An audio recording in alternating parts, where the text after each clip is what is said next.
This is Jonah Hill, and you're listening to the only podcast that matters.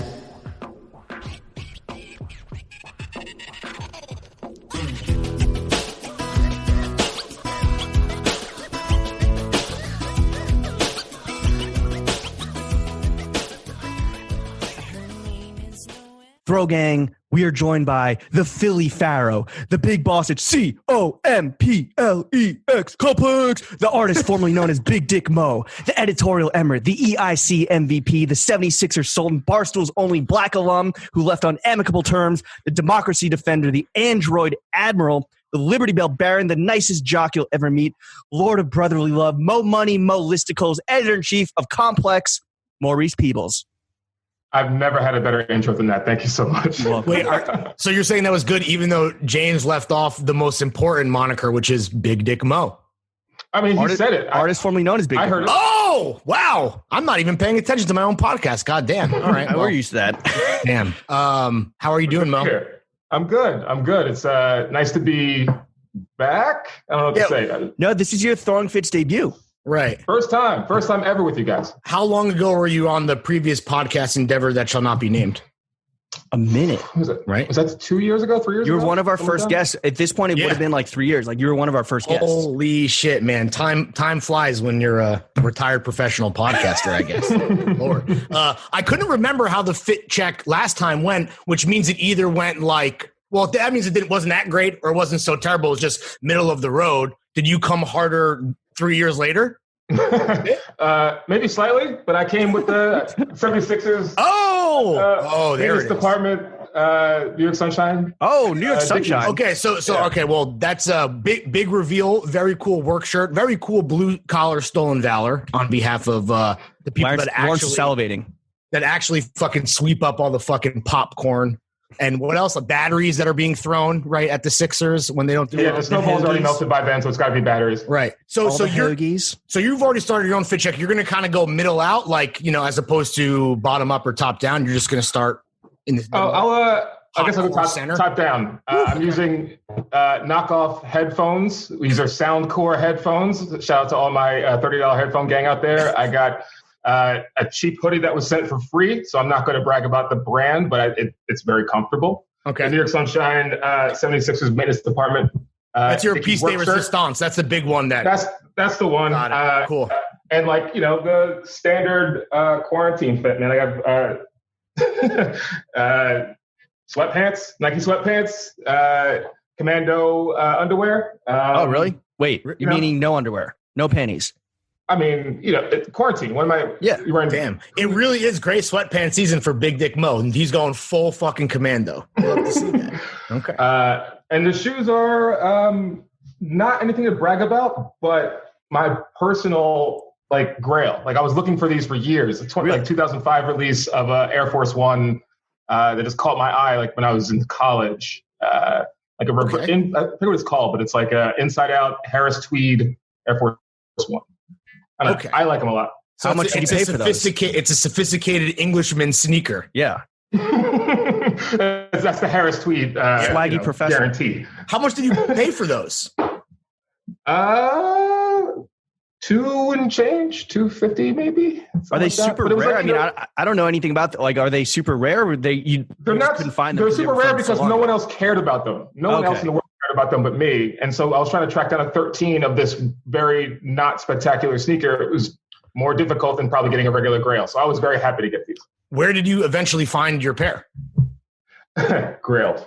I mean, listen, I might not work there, but I still got equity, baby. So shout out fucking Grail. Is it hard to find some percentage? Yeah. Is it hard to find sneakers as such a big-footed man? No, I'm lucky, man. I'm a size 13. Size 13 is like that's the cutoff. End of the regulars, I think. Yeah. Okay. Yeah. So you're not a freak. Pants are the worst though. So sweatpants is great because right. 36 length and pant is like an impossible find. And I know you're super plugged up with the 76ers. Did you get that New York Sunshine collab for free? Or did you cop that? I did not. I had to cop this. That was part of the whole, there was like a whole rollout, right? They did a shit with Gorecki, our boy. They did loafers with Blackstock and Weber, also our fucking boy Chris. Like this was a whole, were you impressed? And they did Needle's fucking track pants. Really? See, I was crazy with Lapstone and Hammer. Yes, sir. It was a big fucking capsule.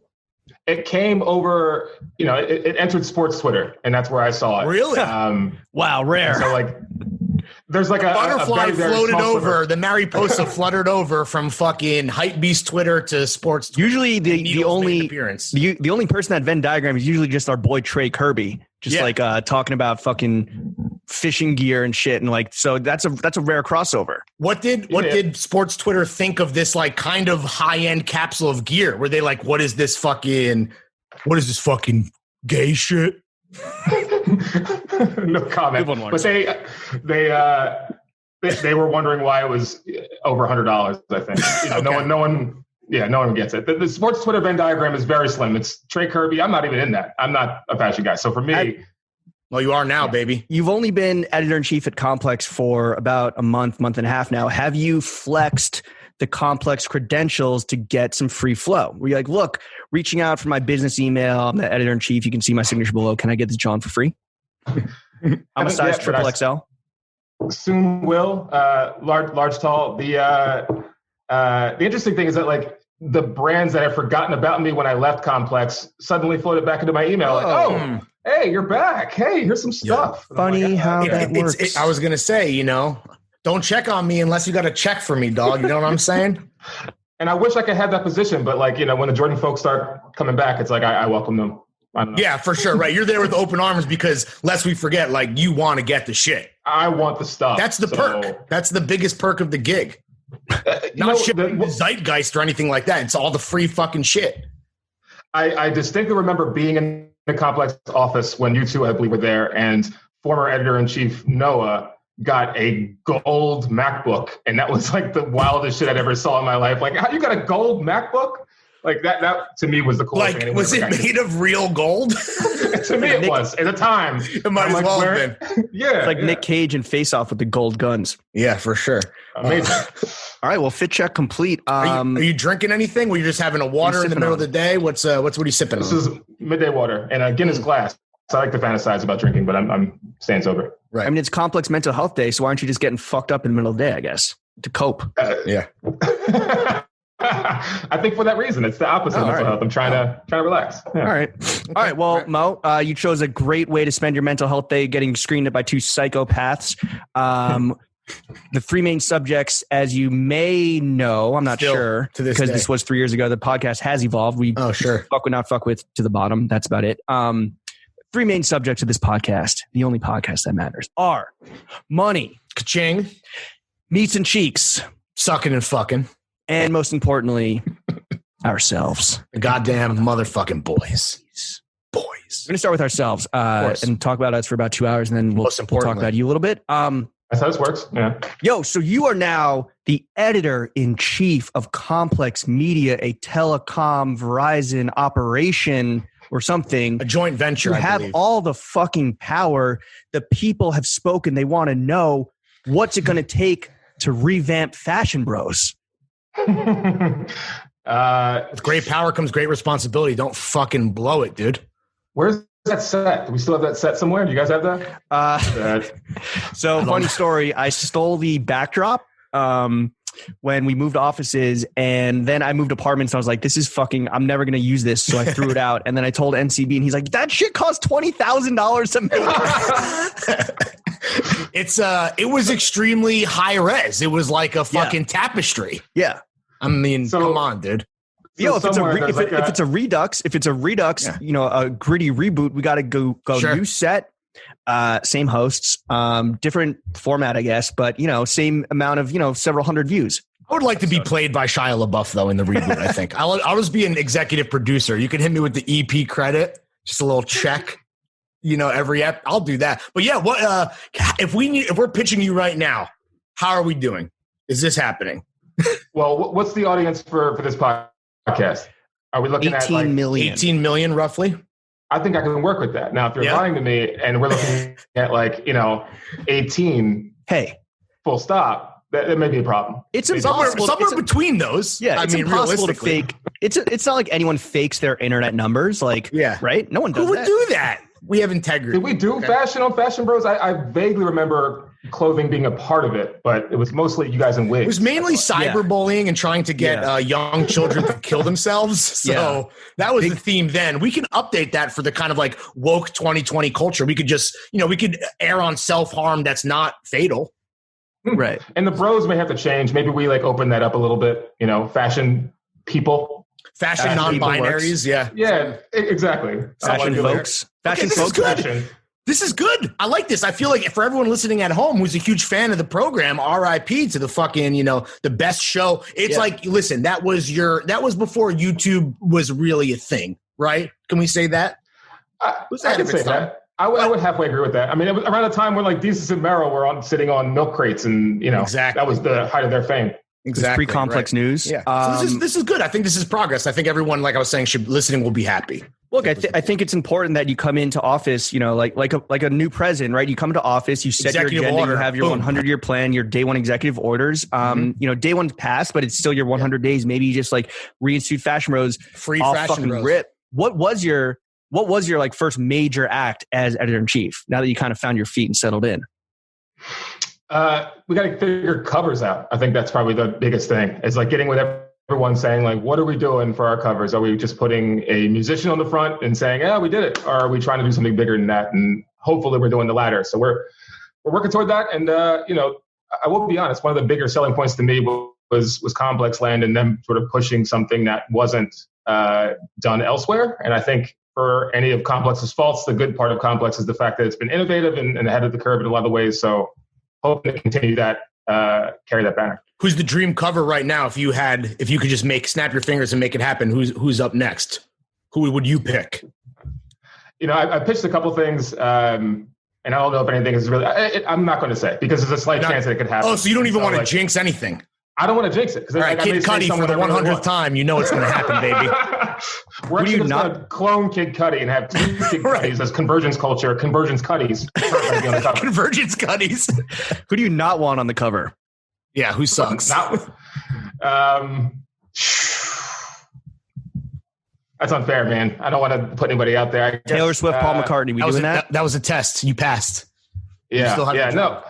I would love Taylor Swift, Paul McCartney. Is that crazy? I mean, I think for the demographic that they kind of pull in, I think that would be crazy for you. Yeah. I mean, like there'd be a lot of people mad at me. There'd also be a shitload of magazines sold. So was that kind of your general? I know Complex PR people are still listening right now. They'll tune out in about 30 minutes and we'll get real spicy. But coming into Complex as EIC, was that kind of like your general goal? Was like, how do we take something we've been doing forever and just like make it bigger, better, faster, stronger? Yeah, I wanted to Daft Punk the shit out of it. That was sort of how I was looking. I think Complex is it's a big machine, right? Complex, it's got a huge reach, a tremendous and loyal audience. And how do we give them something that is unexpected as opposed to feeding them what the other, billion companies that jumped into our lane are feeding that audience? Like I remember when we were there was how many, companies were doing what we were doing, not that many. And now, we went from that world to Fox News is tweeting out emojis and saying it's lit. Like it's a ridiculous future we live in, but we've got to find a way to innovate. Here's another another executive order and a point of innovation that I think people would immediately snap unexpected shit. Absolutely unexpected. No one expects this. You're the fucking head guy now. Make Joe LaPuma come on the pod. Force him. Can I do that? I don't know if I can do that. How he works for you? Yeah. Right. So what did you say about Joe LaPuma? And actually, let's not get into that. Let's avoid. I mean, he's teased he's come on our IG lives, and I think it's his excuse is that he's always way too busy. He's for sneaker shopping, he's bouncing between New York, LA, Miami all the fucking time. Now, obviously, he's a super busy guy. Yeah. He's going on the Kith press trips and shit. But just make him come on the pod.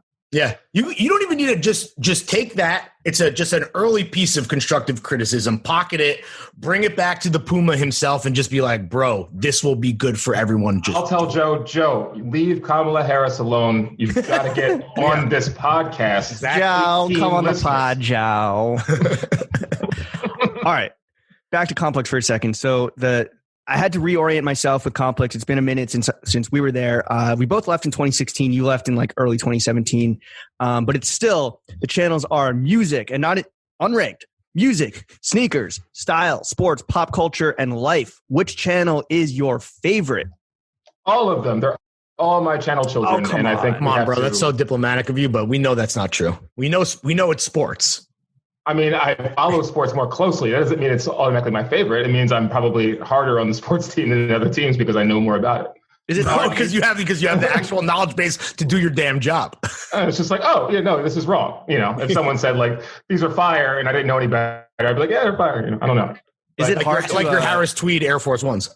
Exactly. These are hard, and everyone knows that, but like no one knows that. Is that something you have to get used to? Because I feel up until, correct me if I'm wrong, but up until this role, you have been very like sports focused, and now you kind of have to share your attention across like the entire machine. Like you said, is it hard to kind of not focus on sports and give equal attention to not just the front facing channels of like music, style, sneakers, whatever, but also like the whole fucking back end and machinery that we know exists, but like, people might not understand it, like lies kind of beneath the surface of Complex. You have to trust the people that are there. Like, I'm not going to step into sneakers and pretend I know every single thing about sneakers. If I started wielding my thoughts around, it would ruin the channel almost immediately. So part of the goal is to make sure that you have the right people in place, that they know what the hell they're talking about. A job where you can do the least harm is actually editor-in-chief. It's like, you know that? That's good? That's good. Everyone agree? That's good? All right, good. Well, listen, if we can't get Joe, how about we get Matt Welty on the pod? Has Welty turned you down? Oh, well, I don't want to say anything that's going to make us seem whack. So, no, he hasn't turned. He hasn't left us on red. Yeah. But, I mean, think about how much love Sean Evans has gotten for coming on the podcast. Ooh, yeah. That's bitch. Exactly. Welty's going bald, too. He might as well just fucking follow up. I mean, take it from me, just on the show, follow Sean in his footsteps. Welty's flipped it all around. I think Welty has a head full of hair now. I mean, as much as is there and has been working out. Welty's in a good spot. I think Welty could take all of it. Welty has inspired me to also lose more of my hair and lose some weight. And Brendan Dunn has inspired me to grow some facial hair. Just a stash. Yeah. There's a lot of crossover. All we're saying is there's a lot of crossover, and seemingly you can make that happen. So just do it. I will say I'm not against it on surface. That'll be the extent of my promise. Not against it. That works for us. That's better than most shit we get from people. You know what I'm saying? I mean, I think that Complex was one of the things that it was a little bit ahead of the curve on, is making its editors like faces.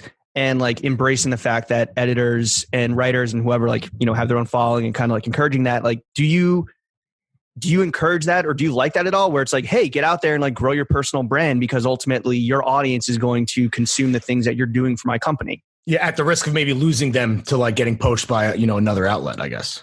Yeah, I'm for people getting in front of the camera if they so desire. There's no point in trying to lessen someone's influence or make someone not a brand that they want to be. They're going to do it on the side anyway. And if you can also show proof of like, we've made this person a bigger brand than they were when they came here, that attracts other talent into the business. So, right.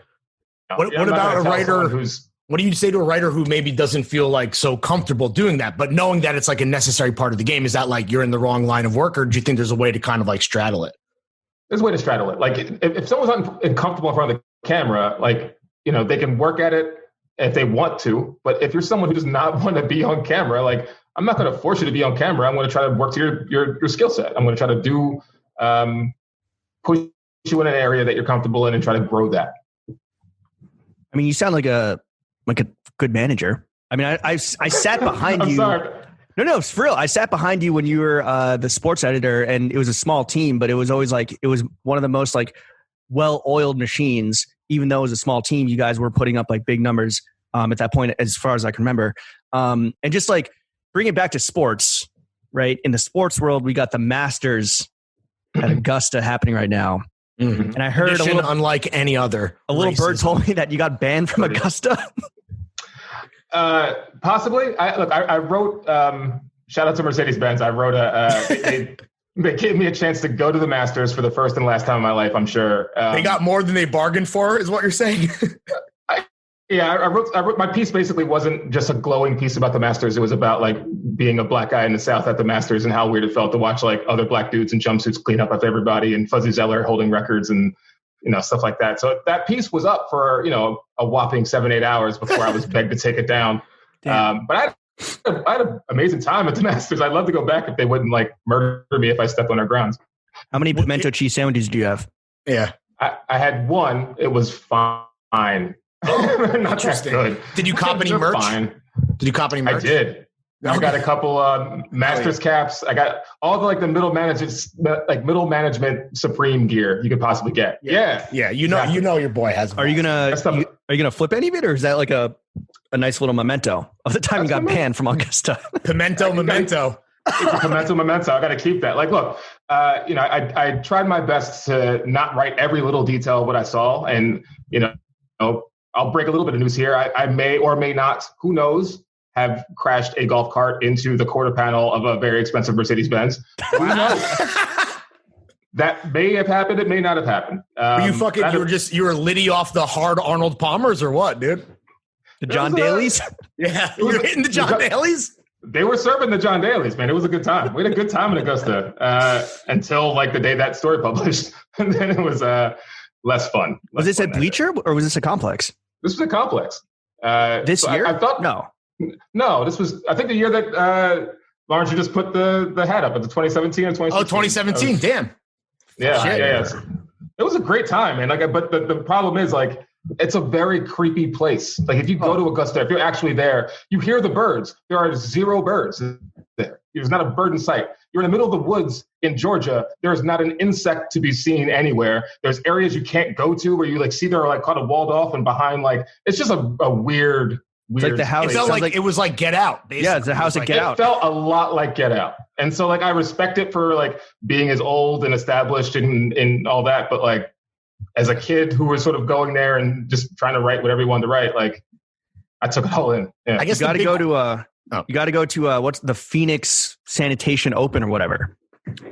The fuck, you know what I'm talking about? Like the fucking super lit. It's like a super lit golf tournament in Arizona where everyone just gets fucking. It's like the waste management. It's the waste management open. Yeah.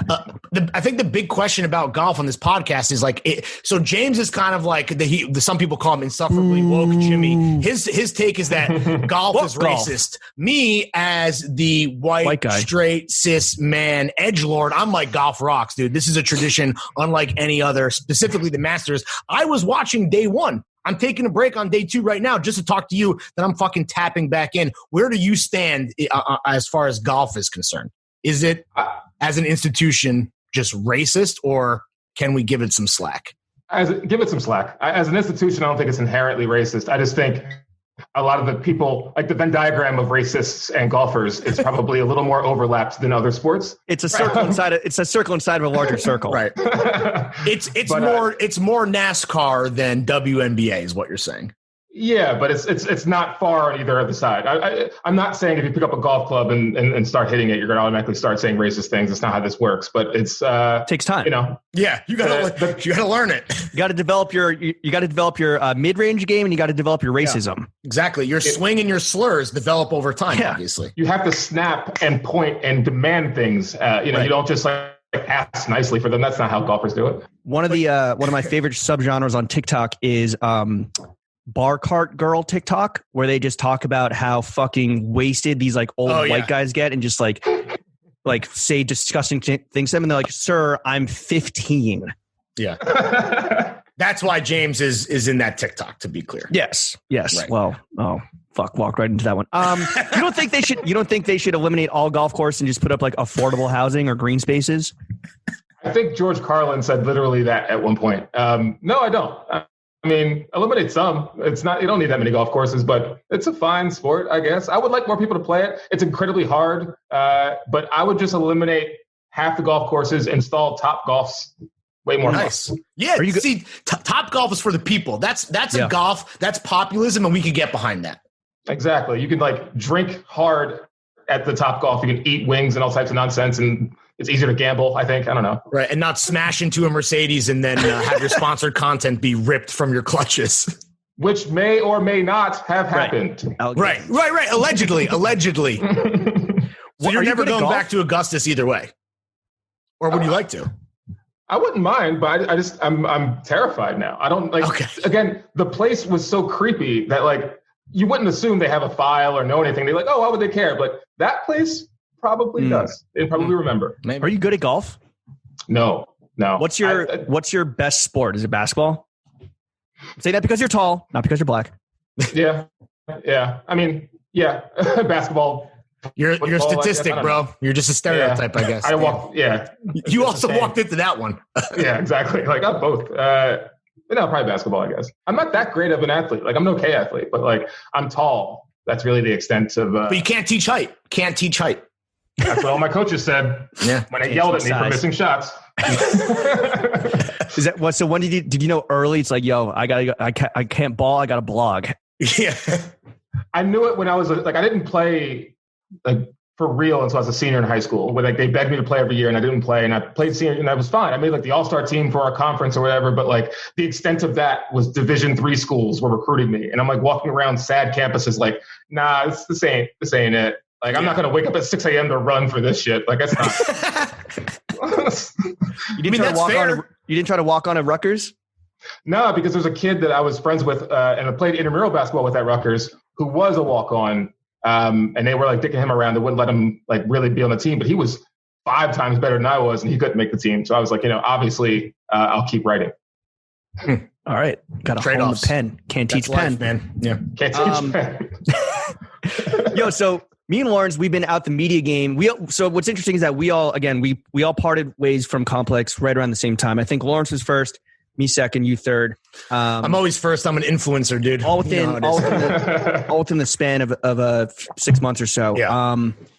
And from there, Lawrence went into tech. I went to tech. You stayed in media. So I guess our question for you right now is like, how has the general media landscape, and now that you're back at Complex, how has Complex and the overall totality of media kind of changed since we were all together back in 2016?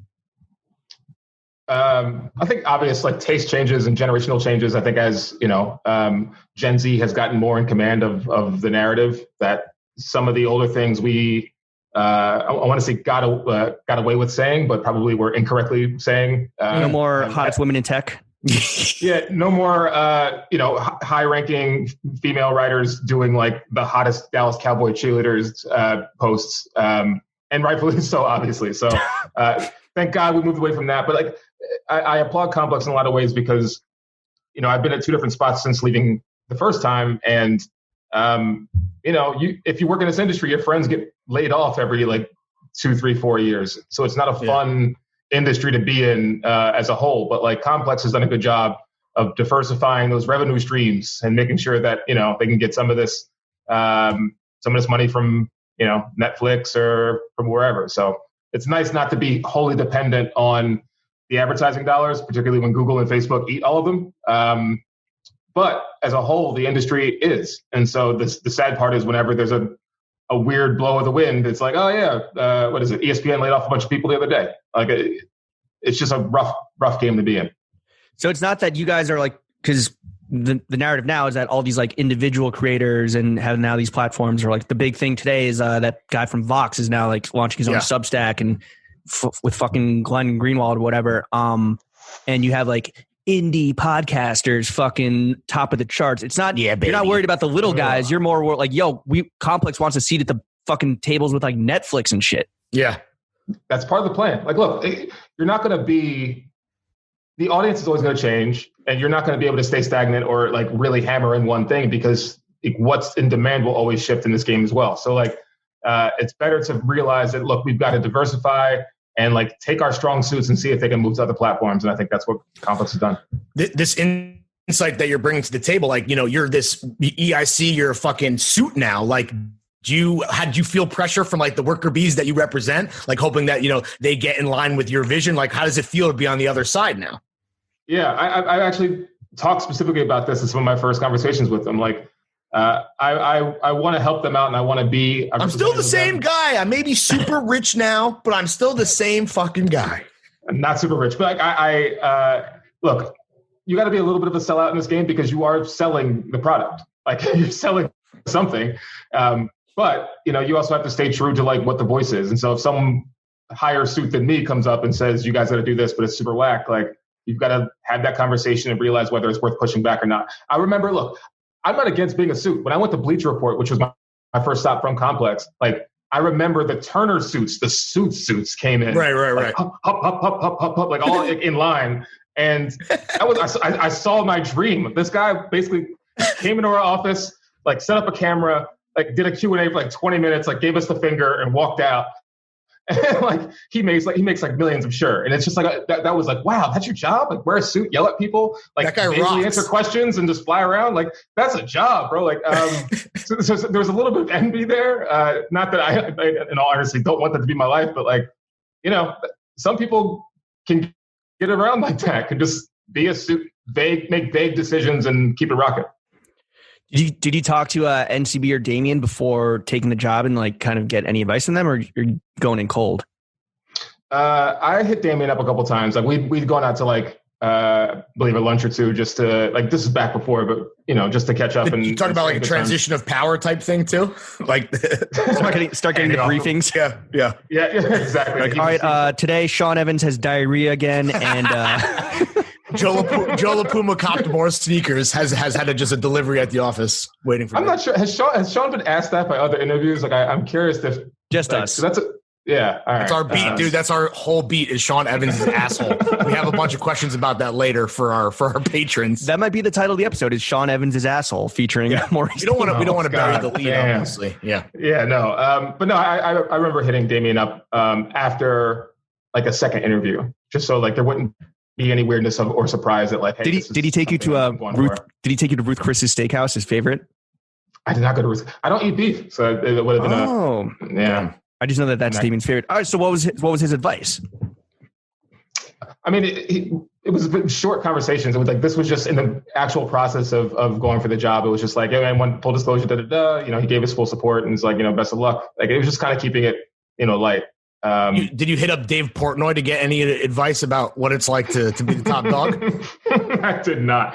I saw Dave though. I went back to Barstool to do like they had a documentary series that I was in very, very briefly, and so I walked back in the office and he looks amazing. Like he looks so much better than he did for sure. Yeah, for real. Like he's got like a natural Trump tan. It's amazing. I mean, you buy your headphones at the airport. He buys his jeans there. Yeah, actually now actually he's got the Gunna jeans. Yeah, that's just a tip of efficiency that you would hear from any type of like Warren Buffett type. It's like I'm not going to spend time shopping and flying. I shop when I'm flying. That's why Dave buys his jeans at the airport and you buy your fucking headphones there. That's why he was making millions while the rest of us were making like 40 grand. Exactly. What do you think of the rise of Barstool Sports? Yeah. That's the big question. I'm not saying unexpected because you could see that there weren't a lot of media companies that had that rabid of an audience. And so you could also understand how that could grow. But a little surprising to see how they were able to get advertisers to buy in as well. When early on we'd think like there's no fucking way that they're going to like sign on for this.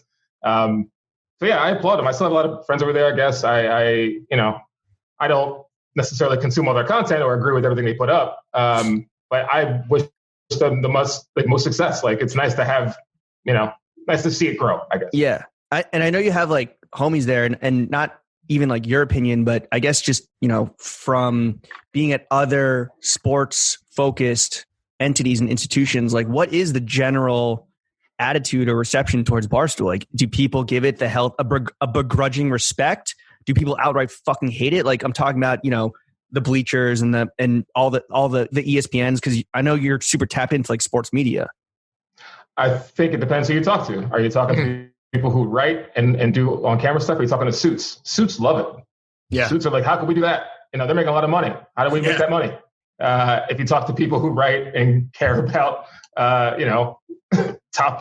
people who care about any woke topic in the world, no, they loathe it and, maybe deservingly so. And I don't think Barstool is nearly as bad as it used to be in terms of the stuff they would publish, but it's still like edgy in a lot of the wrong ways. So, Are we going to see a complex gambling app anytime soon? Ooh. I mean, sports gambling, talk about being on the right side of history, talking about the rise of Barstool, right? I mean, that was just like, they nailed that with a fucking, with a silver bullet. Yo, can I pitch you on something? Complex marijuana. Complex cannabis. Plex, yeah, do the Plex strain. I'm in. Jersey's legal now, right? I'll just Runts complex. Yo, Angel Diaz in charge of complex marijuana. Are you fucking kidding me? Complex give cannabis. Angel a grow house in like the Pine Barrens in Jersey somewhere, and just have him like farming, get a big ass hat. It'd be great. That's a series. Just running the Patterson division, bro. and you get all the content out of it. Come on. I think you Doesn't Vice do this? Isn't this a Vice? Weren't we like literally describing Vice? Yeah, but Vice doesn't have Angel. That's fair. Yeah, they don't have an Angel. I'm not against that, but that may be better than your Fashion Bros pitch. Is Angel your favorite employee at Complex right now?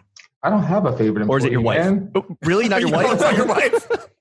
She's not my employee. Yeah, I mean, no, but you work for her. No, we work side, like Yeah. So it's a partnership. It's a partnership. That's how marriage works. Yeah. Mm-hmm. Yes. So we help one another out, but no concrete direction. You got to do this. Well, we'll see. Media's developing. When you do sign as editor in chief of Complex, just personal curiosity here. Do you get a Murakami pillow as a signing bonus? Still waiting on that. I haven't gotten it yet. Yeah. Maybe at the Complex Con 2024 when we're allowed to. Wait, so what's going on with Complex Con? Are you guys going to move it from California to like Alabama or Florida, like a place where you can like hold giant super spreader events? Like, what are you going to do? Yeah, Complex Con is just going to be a giant tractor trailer full of like gear that uses kids at the high. It doesn't stop. You just have to jump in and grab something and get thrown back out. No. It's going to be in Long Beach. I know we tried Chicago. We might go back there. Not privy to exactly what's happening there yet. I think there's still some wheels turning, but what's your role? Like, what's editorial's role in those kind of like decisions about the future of these huge cons and events? I think you guys remember, I think that hasn't really changed that much, where the editorial staff in a lot of ways tends to be the idea engine for the company. They tend to be a lot of the experts in all those verticals. So, the company leans on the folks on our side to make sure that like, is this cool? Does this work out? Are people going to like this? And so, who suggested the giant Canon booth last time? Didn't work here, man. Damn. Wait, so it was on his hands. It would have happened like right around now. I guess it's obviously not happening in 2020, but like, I don't know, what's the future Complex Con? I think keep pushing. Like I don't know how familiar you are with Complex Land, but like in lieu of not being able to have physical Complex Con, there's going to be like a virtual Complex Con called Complex Land, where like you have an Abbey, you go around, you can, to me, that was super, super enticing because like you're trying to break new ground. You're trying to find a way to like merge these worlds of, e-commerce and fun digital stuff. And it was a layup. This is like 100 Gex having a Minecraft concert, basically. That's like, this is your version of that. I get it. That's cool. So it's kind of like a Fortnite Travis Scott thing, but like I can go and like buy things. Is it a whole new virtual world that you guys are building? Yeah, essentially. And like the Travis Scott thing isn't that far off either. I mean, I think in time we wanted to look that seamless, and that was all pre-built. But this is going to be like interactive with a lot of people at the same time in their browsers doing it. So we have to find a way to make that not crash and make it so people can like cop things in real time. So yeah. Are you going to pipe in the natural Complex Con smell of dank Kush and Red Bull? You know what's funny? I've never been to a Complex Con. Really? Yeah, the first year, I think the year we all left was the first. Yeah, so I remember it was like the last all hands I went to at Caroline's was when the idea was like pitched, and then I was like, "Good luck with that, deuces." You know what I'm saying? It worked. It somehow worked. It didn't just work. It like fucking smashed. It killed. Yeah. I think the first one. The very first one. Hype beasts want to buy things. Exactly. Yeah, the very first one, and like NCB was like on our former pod that shall not be named talking about it. He's like, there was sincere nerves up till the moment the doors open. Like, is this going to be a success or not? And I think people were blown away by the amount of people that showed up IRL to like buy tickets. Kind of like they're like, yo, we should actually do this. Or like, hey, there's gonna be a fucking V-loan drop or whatever. And then the next year and the third year, I guess would this have been year number 4 or 5? I don't want to be wrong. At this point, it's like a fucking well-oiled machine, and it's like an institution, dude. I mean, I went last year, and like the difference between year 1 and 2 it's so much more like slick and sleek, but at the same time, it's like I joked about it, but you have like the hero booths are like Canon cameras and fucking, I don't know, like Kia cars and shit, like Honda. You'd be surprised how many companies would like to sell to our audience. There's a lot of them. How do you guys keep it cool though, without like getting too big and without taking like too much fucking suit money from the suits? When the suits talk to suits, you get that suit money, you get that suit con. Though I will say one thing is, I think the bigness is cool, right? I think that's this generational shift to some degree. Not to answer for Mo, but I mean, it is my own fucking podcast. But yeah, I think you're right. Like, look, as long as you have some of the core elements there that you know people are going to fuck with, you're kind of as a good place to start. And if other companies want to jump in, if they have sincerely interesting, cool, unique things to present, let them in. I'm kind of curious to what they want to do. But I think the core of it is making sure that like the product that's there, the performances that are there, the debuts that are there are genuinely in line with what the audience wants. Are they going to be Are there going to be virtual performances like what we saw with Travis Scott, or I think Lil Nas X is doing one? Like, yes, and I don't want to announce it yet because I don't think it's been out there, but there's a couple that I'm excited about. So yeah, is it or is it not Kid Cudi? Not Kid Cudi. Speaking of like programming, just because we want to keep having you rank your children, do you have a favorite Complex show, and do you have a least favorite Complex show? Like you as a fan, like as a fan, as someone who sat across from Matt Welty and Brendan Dunn, I'm very partial to Full Size Run. I like that show a lot. Yo, can we get whoever's the editor of that show? That dude is Yo, that's the superstars. I know fucking is on the decks, dude. And I know, ironically, he's not a sneakerhead. He wears like Rick. He's like an archive kid. You know who it is, James? Yeah, because he showed up. Brendan was hosting like a Facebook Live game show or some shit, and he showed up and like answered trivia about sneakers or pop culture or something, and I was like, he was wearing fucking Rick boots. So we need to poach this fucking genius, is what you're saying. Yeah, give that kid a raise. That should be your first. I may or may not have used that show as an example at SNY and Sportsnet New York. Like, we got to do stuff like this. How come you guys can't edit like this? Like, damn, you could have just used an episode of Fashion Bros. You know what I'm saying? I mean, we're the source. We're not on YouTube. Yeah. You only have 4 on YouTube right now to choose from. That's fair. Okay. All right. So Full Size Run, because you're connected to those guys, because they were like your neighbors. What about your least favorite as a fan? Your least favorite as a hater. Look, if I sincerely had a least favorite show, I'd probably be working to like get rid of it, and I'm not working to get rid of any shows right now. So I like all the shows we have. So if you're listening at home, just see what the first show to get canceled is, and then you have your answer. What about the pods, bro? Like Complex is kind of moving into our territory. You know, Lawrence and I, like we've said, we're pioneers, and we see you guys riding our wave. This podcast thing that only happened once we launched it. Yeah, we invented podcasting. How come we haven't been invited onto any Complex pods? Yeah, what the hell, dude?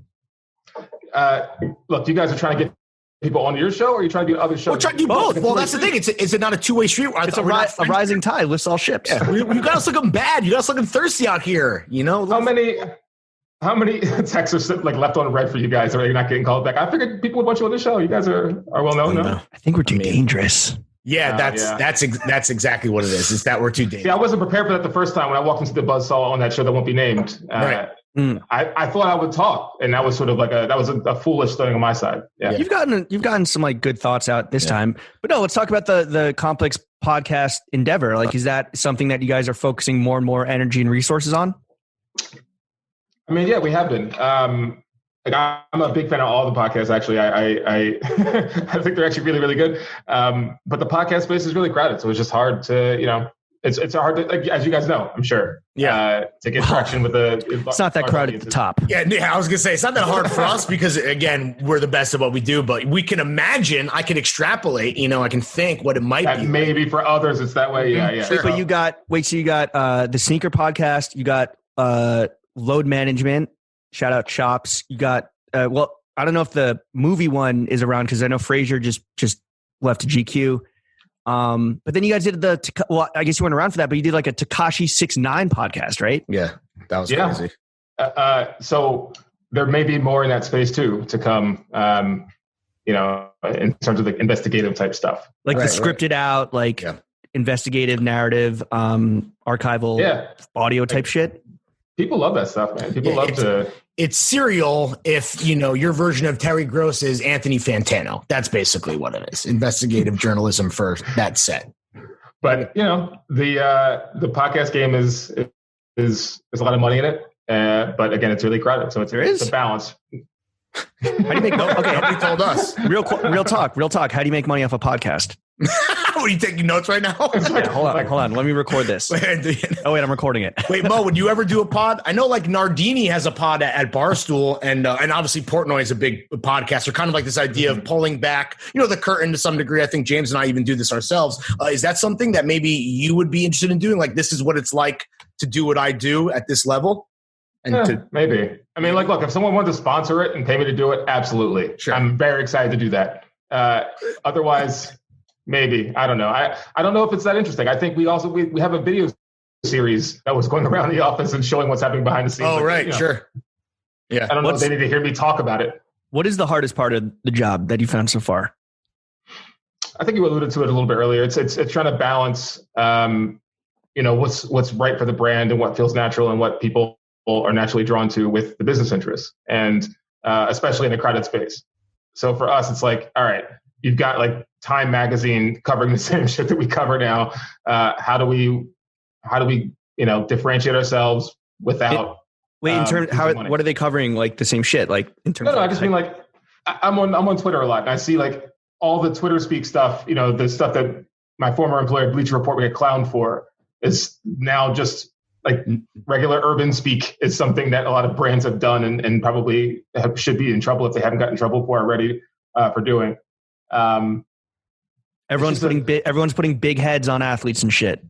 everyone's into that. So like, you're trying to figure out how to keep growing as a company, how to keep being an influencer in a space, but not losing money and making sure that you can diversify as well. What's the easiest part of the job? What's that light work? The light, especially if it was like unexpected, where you came in and you're like, oh fuck, I'm really dreading, firing people, but it turns out you love it. Never loved firing people. That's always one. Have you ever fired someone? I have. Yeah. Did it suck? Yeah. What do you say? I've never fired someone, and I never want to ever fire someone. I've had to. It sucks, man. It fucking blows. All right. What do you guys? I want to hear from each of you. What do you? Especially if you like the person personally. Like, yeah. I just passed the buck. I blame somebody else. Oh. They said you're doing a really bad job. I love you, but they said I got to say this. If it was up to me, but it's not. So get the fuck out of here, you piece of fucking shit. It's a shame, man. I had to do it over COVID too. It's like, no. Oh, bro, damn. And that man was Donald J. Trump. Yeah, you're fired, Donnie. What's the sexiest part of the job? What's like the biggest perk? Yeah, I'm not talking about this. Free shit's one of the biggest perks, I guess. Reselling the free shit, you profiteering off the free shit. Profiteering off of the free things. No, honestly, the best part of the job is being able to influence what happens at the company. Like to have like thoughts about it and to say those thoughts and have people actually nod and listen and like implement those things, as opposed to going like, yeah, okay, we'll do that, Maurice, sure, and then wait for me to leave the room.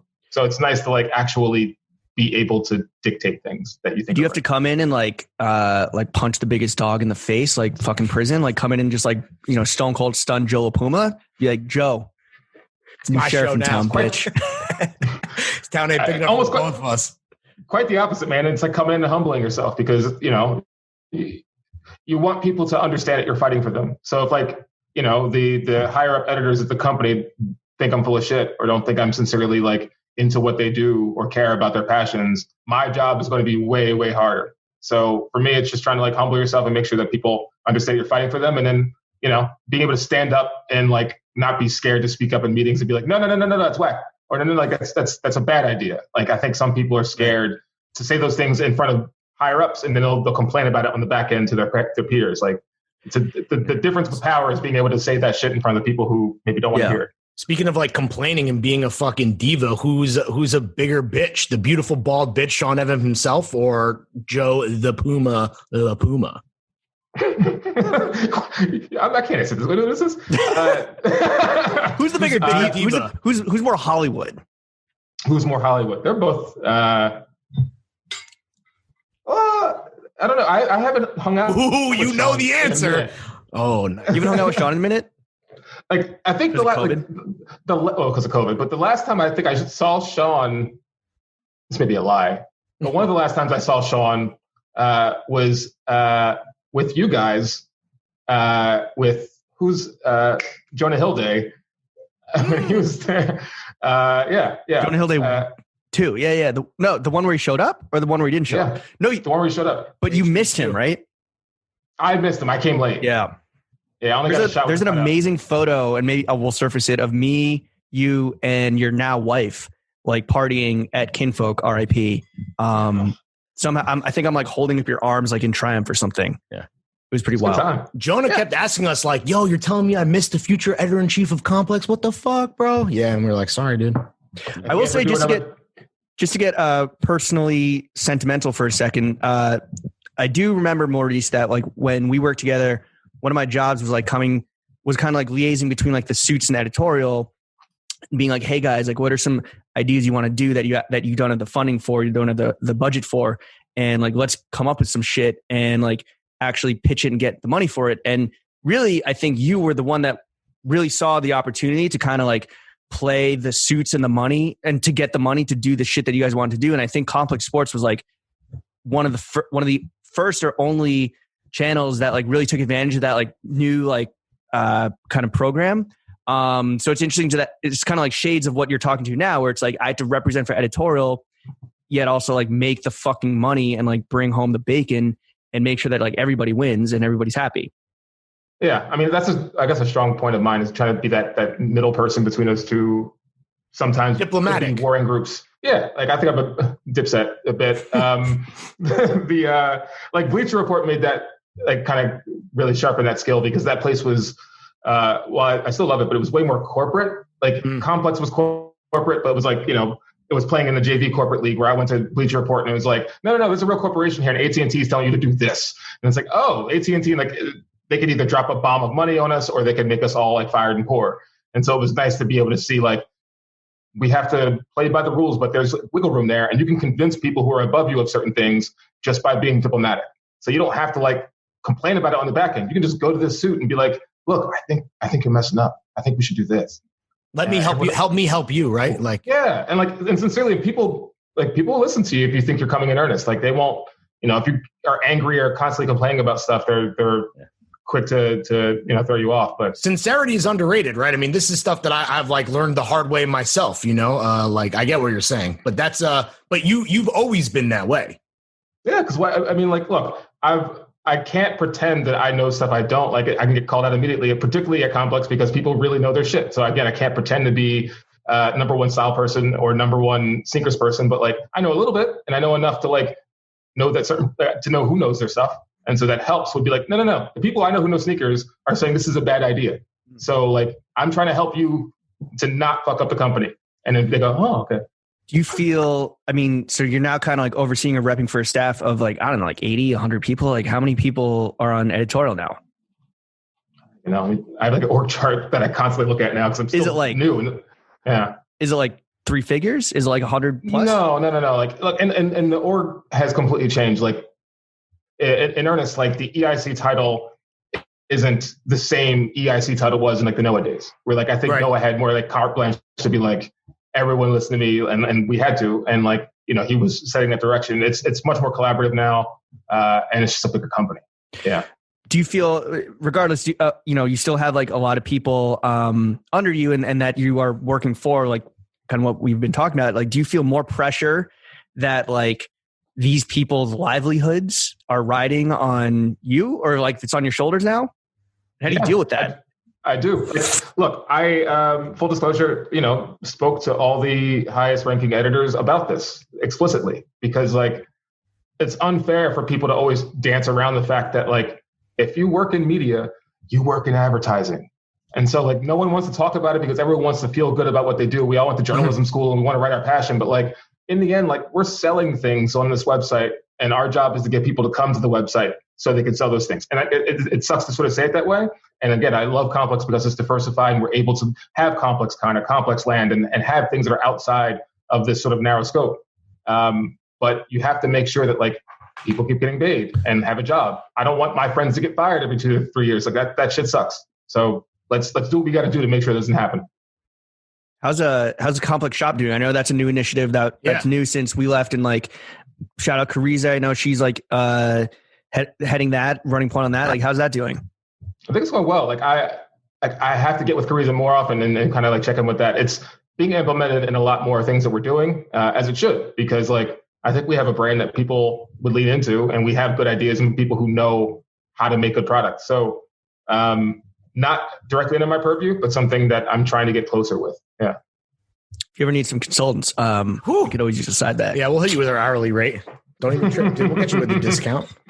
All right, Maurice, you are from South Jersey, a big fucking Philly guy. You love your water and your hoagies and go Boyds. Would you want to see James Harden on the Sixers? Do you think he'd fit? Absolutely. 100%. Yeah? I literally played 2K with him on the Sixers earlier today. How'd that go? Living out your fantasy. Dropped 55 on the Celtics. Fuck the Celtics. Yeah. You guys lose like 130 to 125? It was something. Yeah, exactly. Have you done the trade machine? Have you seen how to like make this happen? Yeah, it's all ridiculous. Like all the trades I put up I've tweeted a bunch of are just not in the realm of reality. Right. And reality, they probably trade Ben Simmons to get James Harden. And I love Ben Simmons, but you make that trade. Why do you love Ben Simmons so much? Because he's one of the best defenders in the league, because he's underrated, because he shoots with the wrong hand, and that's fun to talk about. And he's Australian, but he has an American accent. I love that guy. Yeah. Dated Kendall Jenner. Yeah. What do you think of his style? You think it's fire or trash? He's not that bad. I think he, everyone falls into the same mistakes. I think you get a lot of money and you're trying out new things and you're going to make some mistakes. But I think is he known as one of the more like fashion forward guys? Is he like constantly? I know he gets or tries to get fits off. But like, is he known as like one of the fashion guys? I don't think so. I think I think the fashion guys are the fashion guys. Like, I don't think he's one of them, but everyone in the league, is like he's a fashion guy.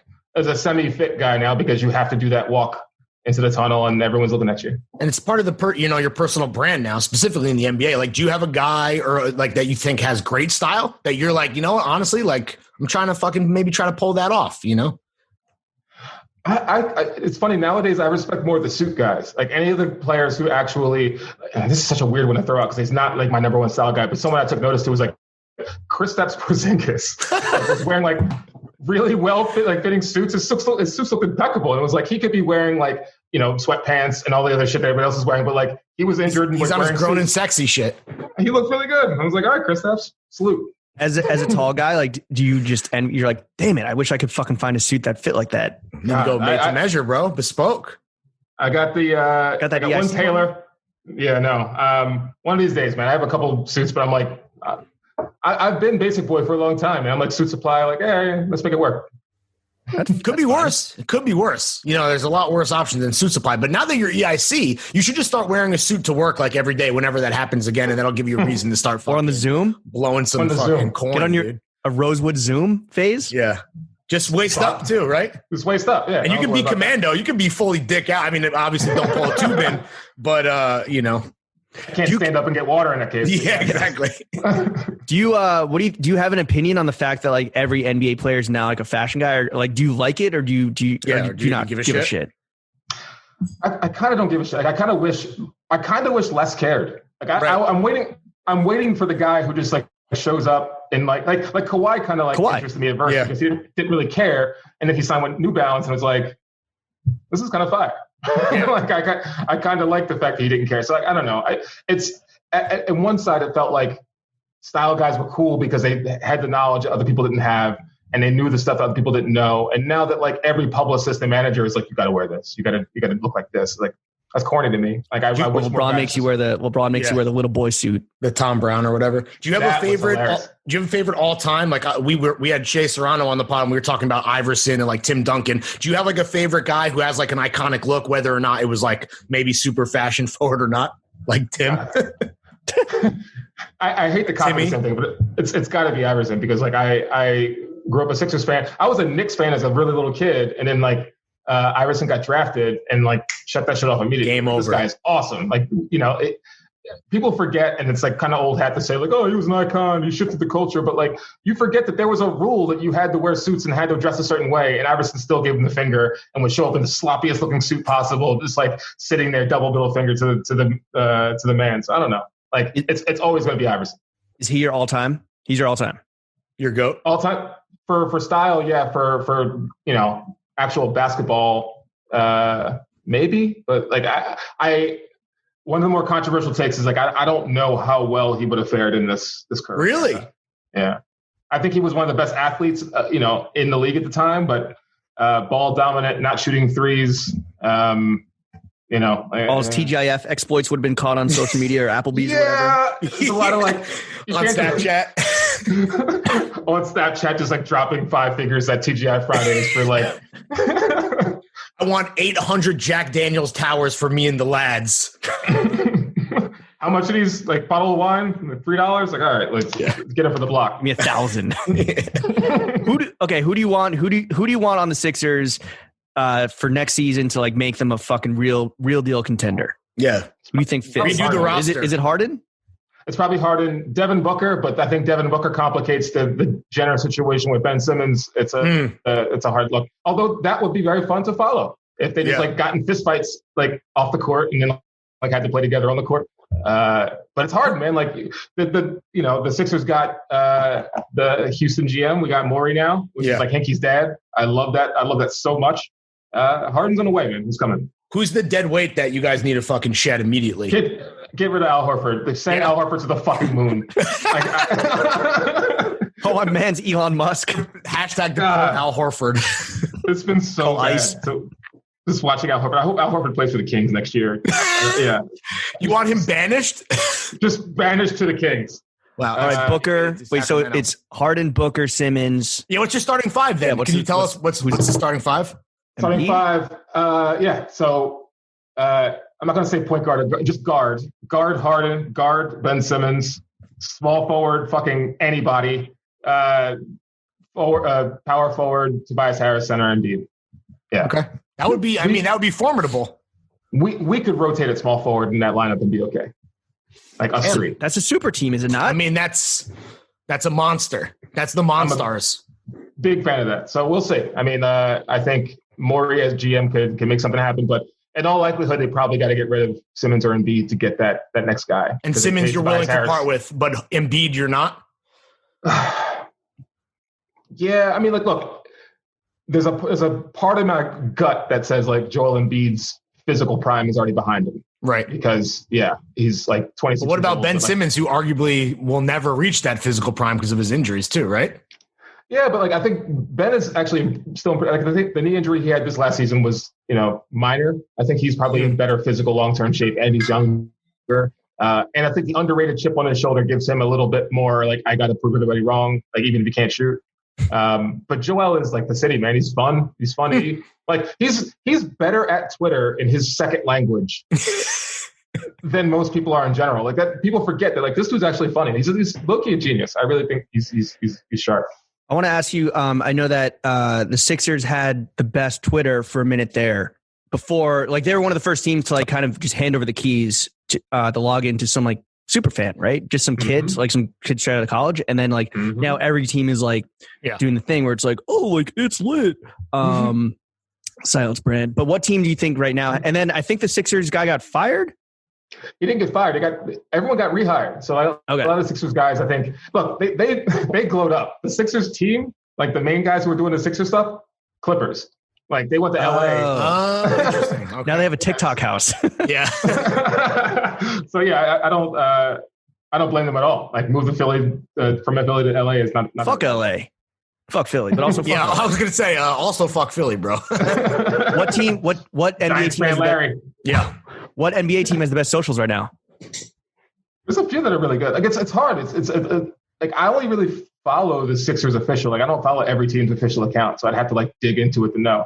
But I think a lot like the Kings. Don't the Kings have a good one?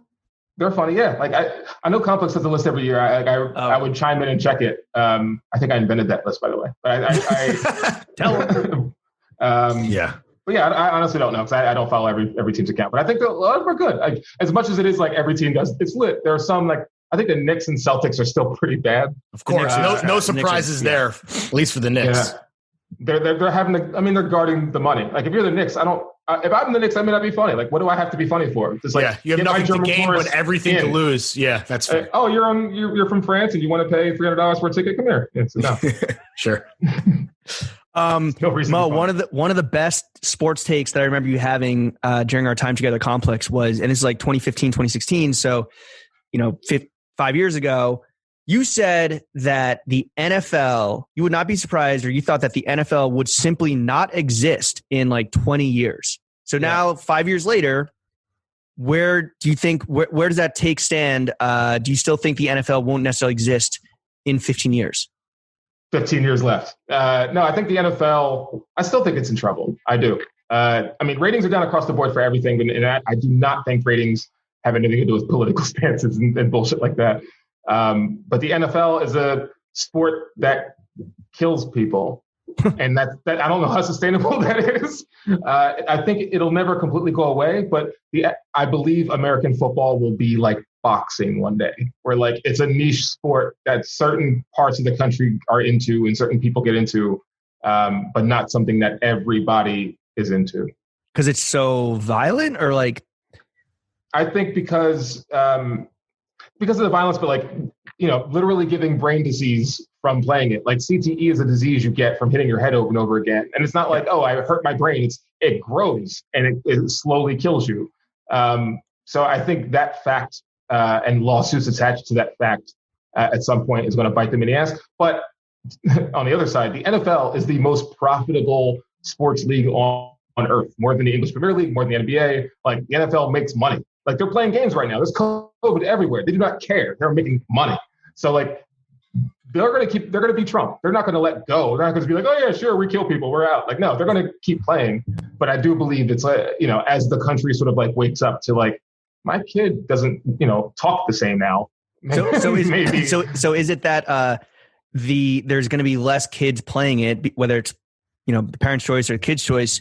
So no high school kids, no college players, no pro players, or is it that the lawsuits are going to drain the league, or combination of both? I don't know. I think a combination of both. I think you're already seeing the former, like, people from Northeast play less football than they did 10, 15 years ago, where if you're from Dade County, everyone plays fucking football.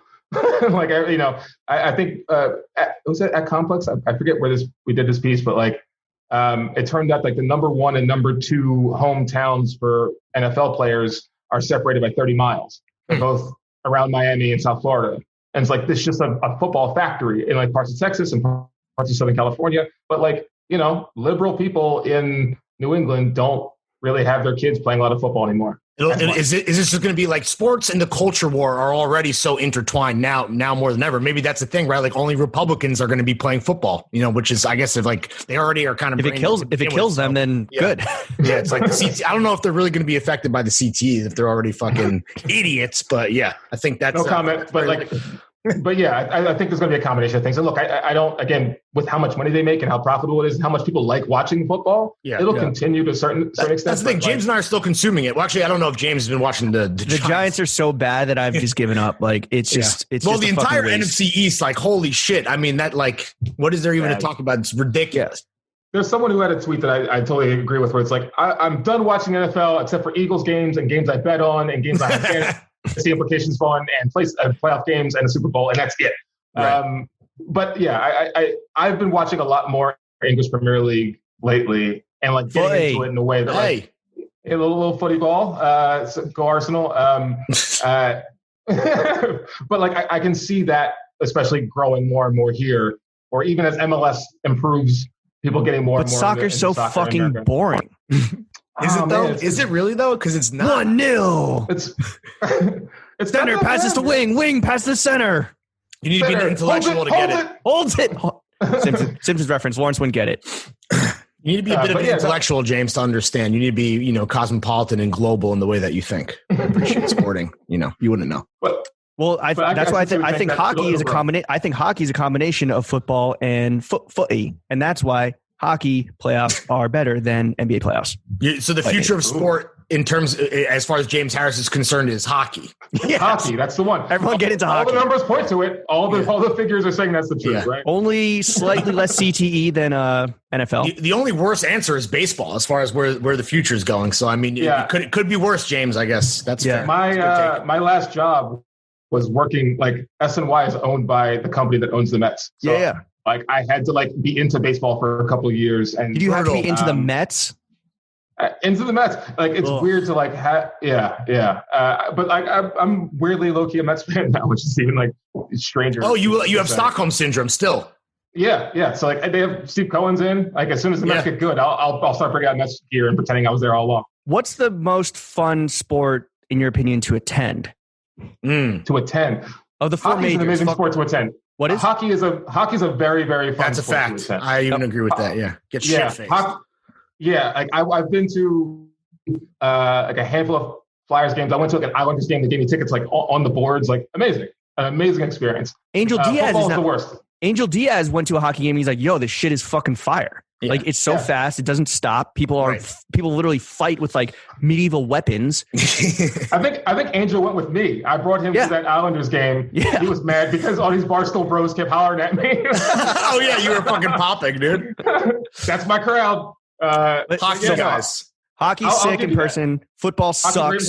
Football's bad in person. Basketball's fun in person, but, like, you can get bad seats and not enjoy yourself at basketball, where I think hockey, bad seats aren't that bad. Yeah. And I do think baseball is a lot of fun. It's like a day game. Like, you drink a million beers. You have a few hot dogs. Day game baseball might be top of the list, actually. Day game baseball is amazing. But, like, you don't have to care about the sport. You know, you can just, like, there's, like, activities. Like, no other sport just has, like, oh, yeah, you want to go, like, play on a merry-go-round or, like, throw this pitch and, like, play. Like, it's a carnival, like, masquerading as a sport, which is great. Minor league baseball is low key very. Well, that's not even. I mean, that's just like that's like outsider art, bro. That's like they got weird like marketing techniques. I went to, like, a Seinfeld night at, like, the Coney Island fucking whatever they're called. Cyclones, yes, yeah. Like the Seinfeld night was lit. But agreed. NFL, big fucking trash. All right. No one goes. Like, watching on Red Zone channel is better than anything. Yeah, that is definitely the worst sport to see in person, without a doubt. It was a complete waste of money, to be honest. And it was expensive, I think, too. Did you ever go tailgating at a Eagles game? Absolutely. I used to record us doing it at Barstool, like, doing the tailgates. Really? It's a disaster. It's the worst. It's the worst of humanity in general. And I'm an Eagles fan to the core. Worse than the Bills?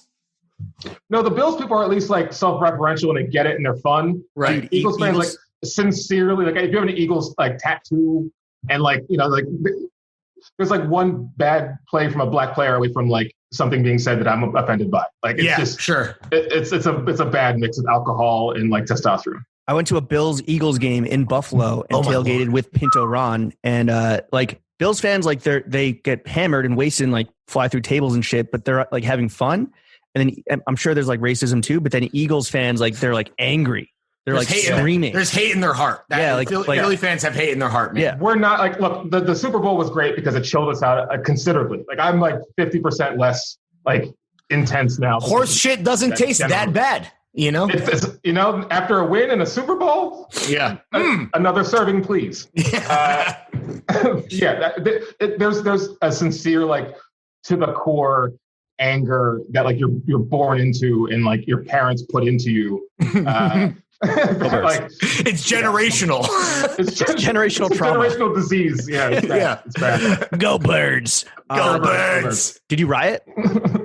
I was there. I had my I had a bunch of vodka. Like, look, I remember I was there with my wife. After they won, went out into Broad Street. I was very carefully poured a bunch of vodka into a water bottle. Like, all right, I'm gonna get smashed out here. And then, like, I went out there. There's cops holding beers. Like, there was no law. And right. It was amazing. Completely lawless. It was Mad Max, like, beyond Thunderdome. Yeah.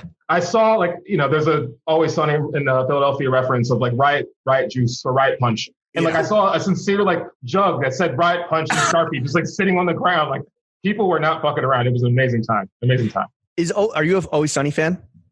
Yeah. Is it like a point of pride for Philly people to be like, yes, like, these trash humans, like, this is our They people. represent us. Somewhat. Like, I did, like, back off of Always Sunny a little bit because I'm a huge 30 Rock fan, and I was resentful a little bit that 30 Rock got rid of one of my favorite episodes because it featured blackface. But I still think the episode is important and funny. But Always Sunny has like 5 episodes of blackface that aren't that funny. Right. It's just like all the lethal weapon ones, right? Like they did the lethal weapon shit. Yeah. There was like no like underlying point they're trying to make. It's just like, just blackface. Yeah. Just that blackface is funny, like everyone always says. We always do that. We do that for the 20s. So yeah, it's I do like Always Sunny, but like there are times when I can do that.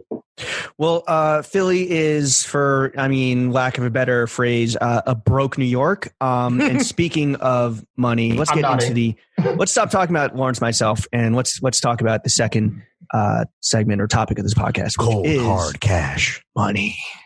So Maurice, media went through a whole reckoning this past year. I think salary transparency was a big ordeal. Oh, part of it. So what you used to ask this question as kind of like a fun gotcha, but salary transparency, it's important. So if you want to answer it, great. If not, also great. How much money do the right you make? thing. Yeah. I'm not answering that. No. Okay. What's the answer everyone gives? I imagine everyone is giving that answer. No, well, it depends. Mostly, it depends on who we're talking to. Mostly, yes. If I was freelancing, I would tell you or something like that. But yeah. Well, I was gonna say people that tend to work for themselves or are entrepreneurial in that way will kind of like put all the cards on the table. Whereas, I guess when people have corporate overlords such as yourself, you kind of need to pump the brakes a bit. But all right, but another question that that people do tend to answer more and is also like indicative of kind of like, I don't know, just their mindset around money and things and stuff. Yeah, it says a lot about them. Is how much money would you like to make? Like at whatever the peak is in your lifetime, what's that number? I never looked at it as a number. I looked at it as a sort of a place. And my goal was always retirement. I think I made that goal, early retirement, I should specify. I made that goal when I was an intern at Complex. And I was like, before you even started working, you're like, I'm looking real forward to early retirement, maybe. I remember thinking I remember just having an epiphany one day, like, what am I doing? It was like an early trip that I woke up like 6 to take a train from Jersey to New York. And I'm just like, am I going to do this for my entire life? Like just do this thing every single morning? The answer is yes. Welcome to America, bro. Welcome to America. It's capitalism, baby. But yeah, like early retirement is sort of the goal. So whatever number gets me to like a comfortable living space where I don't feel like I'm struggling every month, but I can not be on anyone else's time. What age? What age? Yeah. When you say early retirement, what exactly is early to you? Early would be very aggressively, like probably in my 40s, and then damn, right around the corner, dude. Yeah, I know. You're trying to diet. You're trying to diet 60, like. Yeah. Well, I don't know. But no, 50 something would be amazing. Like early 50s or something would be like truly amazing to be like somewhat youngish to still get around and travel and all that. Just move to Philly. You'll save your money goes way longer there. True. The cost of living. Brooklyn's a bad idea, just in general. Yeah. So then besides your 401k, what do you like to spend your money on? Like, how do you treat yourself? Like when you get this fucking amazing gig, like how are you kind of like, patting yourself on the back? Bitcoin. No, really? Really? Still buying Bitcoin. So you're about to retire, unless you're only buying it now. I'm not just buying it now, but I didn't buy enough. I didn't have any money, so I wish I would have had money when I saw it at 4,000. But yeah, no, I am a crypto guy. I'm a bit invested in stock. I like financial stuff, so I get off more on like trying to invest it than blowing it on stuff. So you gamble? Besides the stock market, do you gamble on like sports and Bitcoin? Shit? Yeah, that is my gambling. I don't gamble a ton. I really don't. Like I could be into sports gambling, and I know a lot of people that are. Actually, one of the weirder things about Barstool is that like I was one of the few people that didn't have like a crippling gambling addiction. I felt where like we went to like we had our winter gathering. We had went to a Celtics game one day. We had box seats. Dave paid for it, of course. And we're all, like, I'm watching the game from the box, and I turn to my right, and like everyone's watching like some obscure MAC college football game. Like right. They all got like way too much money on it. Like, am I the only one here who doesn't have like $1,000 of this game minimum? Like, yeah. Like switch lose, like gotta cover the spread. Oh God. Shut the loop. What the crypto run that's happening right now? Like James and I, we lost a lot of money in the crypto game. But do you have any kind of like advice? Too much Ripple. Not technically. Yeah. It's the It's still I guess out there. just We me, just 'cause- we just don't know how to access Yeah, I that don't money. know what. Yeah. We lost our Something about, codes. something about an eruption at Mount Gox or I don't know, some shit. I don't know. But Do you have like a wallet somewhere with no keys to it? yeah, basically, yeah. But what's Or you have keys with no wallet. yeah, or the other way around. What's the tip right now? Because obviously a lot of these cryptocurrencies are going on a nice little run. You know? Yeah. It's weird because you don't want to buy high, right? Like it's the opposite of what investing tell you to do. I'm not an investment specialist, so I can't tell anyone what to do. I think that's sort of where I can land on it. But I do think Bitcoin will continue to go up. It'll probably go down and then up and then down and down and up. But I think it's a gradual growth investment. Yeah. So just get in whenever you can get in is what you're saying. Yeah, but don't put in more than you can afford is the thing. And if you do, big just or go blame home. Mo. Yeah. Go big. Yeah. Go big or go home. Retire at 35 or fucking kill yourself. Basically. What are your options? What does retirement look like for Maurice? Ooh. Yeah, what's your day to day when you can do whatever the fuck? Where are you? Yeah, what time you waking up? I like New York a lot, but this town's been not great since the COVID era. And I imagine, we've got like probably 2 more years of this as a whole in terms of it just feeling weird and people not being together. I know. It sucks. Like we're going to be wearing masks for a couple of years. But I don't think I need to be in New York. Like I wouldn't mind just like chill. Like I'm a homebody, man. I'm an introvert. I'm an only child. I'm very comfortable like chilling, like, being on the internet, talking shit on Twitter, playing video games. Like I could do that for an eternity. And if I can write, you're going to be doing that at 50 though? Probably. Okay, cool. All right. No, like I look. He's honest. Like I would love to like go to LA, live in constant sunshine, get on a project that gives me some residual income, and just like sit back and be like, I was a co-writer on that show and collect checks. That's sort of the super dream. So you want to go Hollywood? Yeah, you want to. But like, I don't want to be Hollywood. I want to like live. I don't think that's up to you, Mo. I think Hollywood just fucking chews you up and spits you out, and you're wearing chrome hearts all of a sudden. Once it gets, you're going to see me at 40-something, like retired with Botox all over my face, all. Yep. Yeah, you with a bunch of fillers and like a chrome hearts trucker hat that says "fuck" on it, driving a Cybertruck. Yeah, I genuinely want a Cybertruck. What? Come on. Yes, my wife hates that. Like, I sincerely do. Did you make a deposit on one? I did not. So I can't afford to buy it. If I want to put a deposit on it, we'll see how the Bitcoin does, because you might be able to pay for that fucking Cybertruck in straight crypto, baby.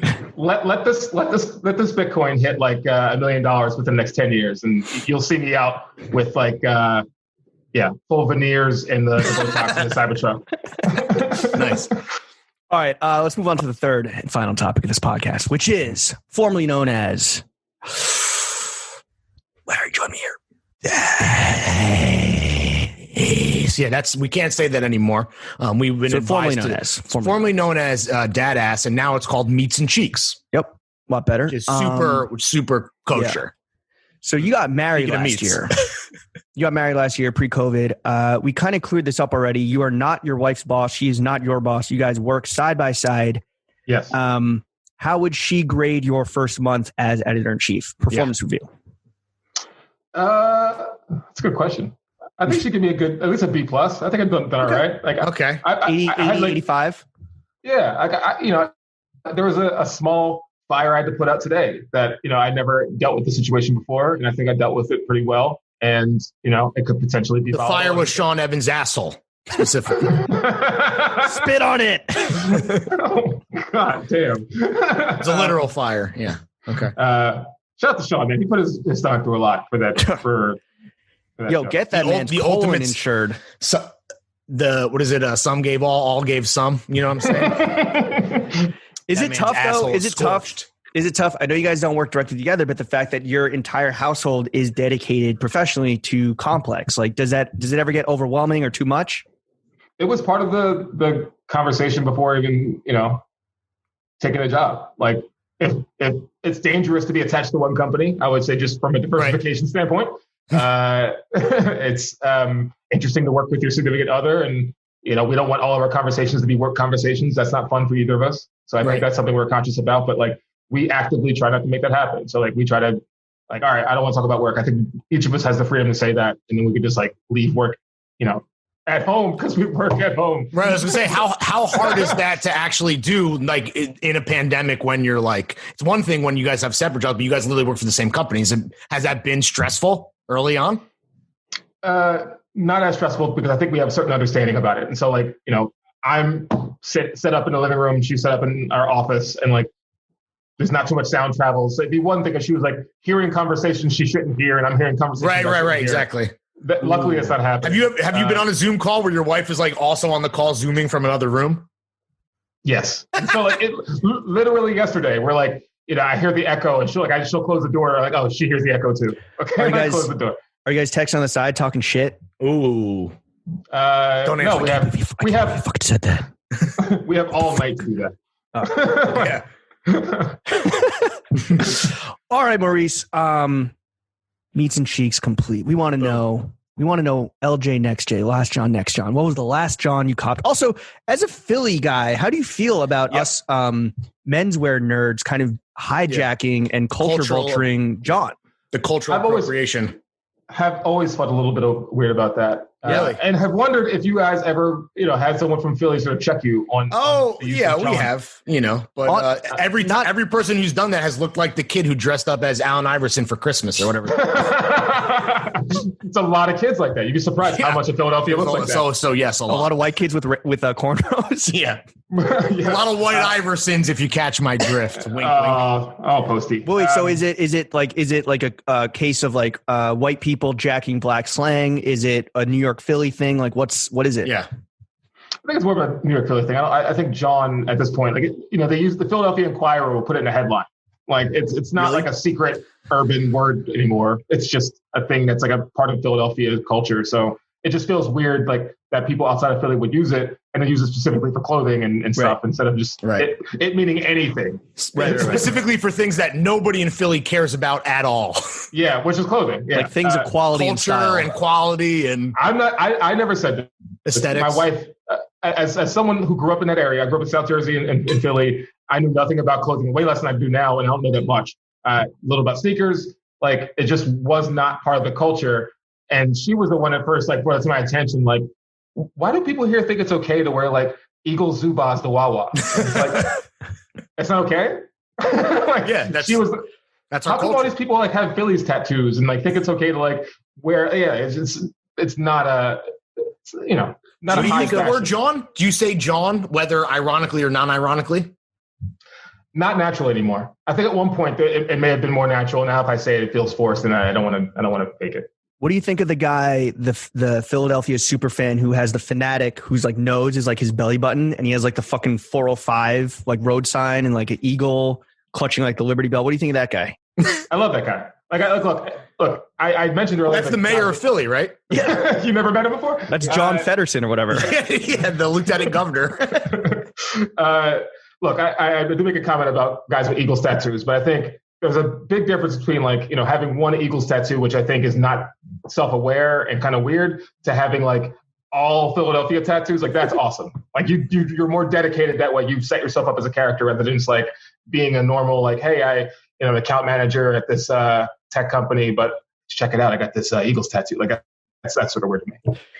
All right, well, moving on to last John, next John. We want to know what was the last John, by which we mean garment of clothing or sneakers or footwear, that you copped at full retail, no flow team. And then what's the next John that you got your eye on? Mm-hmm. That you absolutely need. That's in your sights. Need to add. Well, last John may have been these shoes that you guys hated on earlier. The Air Tweedledee 5s. Tweedledees. I like only New York's. I just scanned that website a couple times and we'll buy some shit from them. Shout out only rocks. Yeah. Yeah. I'm a fan. And next, John, I actually was on StockX. I saved a couple things, but there's like a pair, and I'm hesitant to give him credit. Is it because trying to think here. Do I give him credit or not? Gotta give him credit. Be a gracious guy. Give credit where credit's due. Don't be a Philly fan. Yeah. Don't be a hating ass Philly guy. But like I've been into Jordan 1s, and I probably have like 3 or 4 pair now, but I can expand upon that. And there's a pair of like light pink and black ones. I forget, like crimson tint, something like that it's called. I don't know, but I want to get those. And because I bought them as a kid unironically, I want to sort of cop this ironically now, but I want a pair of Shaq Gnosises. And I saw them for like $300 in my size. And I'm like, am I going to pay $300 for a fucking Shaq Gnosis? And like, maybe at some point. As dumb as that is. What about Shaqs the first are hard, man? Those are a big shoe. It's what about the tough to First wear. We Feast collab? Yeah. Also, yeah, shout the Reebok. I really like the ones, but they had the Shaq Gnosises, but like I do want the black and white ones. Right, the OGs. Yeah. The First We Feast ones with the wings on the bottom aren't that bad. I actually like those. I might have to, send some emails with my signature at the bottom and let. That's definitely a flow team thing. You should if you got to pay for fucking First We Feast Reeboks, then Sean is talk about going Hollywood. There's a problem at that point. Yeah. Me and Lawrence are getting flowed that like we gave Sarah Honda the sizing. So if you don't get that, then there's a fucking problem. You got to take a meeting with Nick and Sarah. Mm-hmm. Yeah. Or Chris and Sarah. Chris and Sarah. I can figure out a way to get those. All right. Same as okay. So sneakers. Maurice, you are the editor-in-chief of Complex Media, one of the institutions shaping taste and influencing the culture. We want to know what you're fucking with and what you're not fucking with in the segment we call Fuck With Not Fuck With. That's a working title still. Still working on the title. We're not writers anymore. That's the problem. We're going to throw some categories at you. You tell us what in those categories you're fucking with, what you're not fucking with. Also, this could be a complex show. You could buy it from us. First up, sneakers. What sneakers are you fucking with? I wish I would have prepped for this too. Again, I thought the sneaker I really wanted for a long time was a Black Cement 3s, and I got them, and I don't wear them nearly as much as I thought I would because they're heavy and giant. It's just like, and you want Shaq Gnosises, bro? I mean, but that's sort of ironic. It's not like I sincerely want the other ones. Fuck, I actually do know. I want to be mad at myself for not getting this right. What was the pair? There was some like ACGs that I saw that I really liked too. The mountain fly, the Moab with the Gore-Tex zip up. Yeah, the ones that came out like yesterday. Those the new joints. Yeah, the beige ones are gas. Those are the sick. beige ones. I saw exactly those, and so like that. I mean, they're only. You might be able to find a size 13. Like they weren't selling out like crazy. Yeah, they make more of that stuff. I mean, it's still supposed to be kind of limited, but it's not like trying to get an off-white sneaker or something or Dunks or whatever these days. Am I wrong for not being in love with off-white as everyone else is? Not. I mean, you're in good company on this show, bro. Yeah.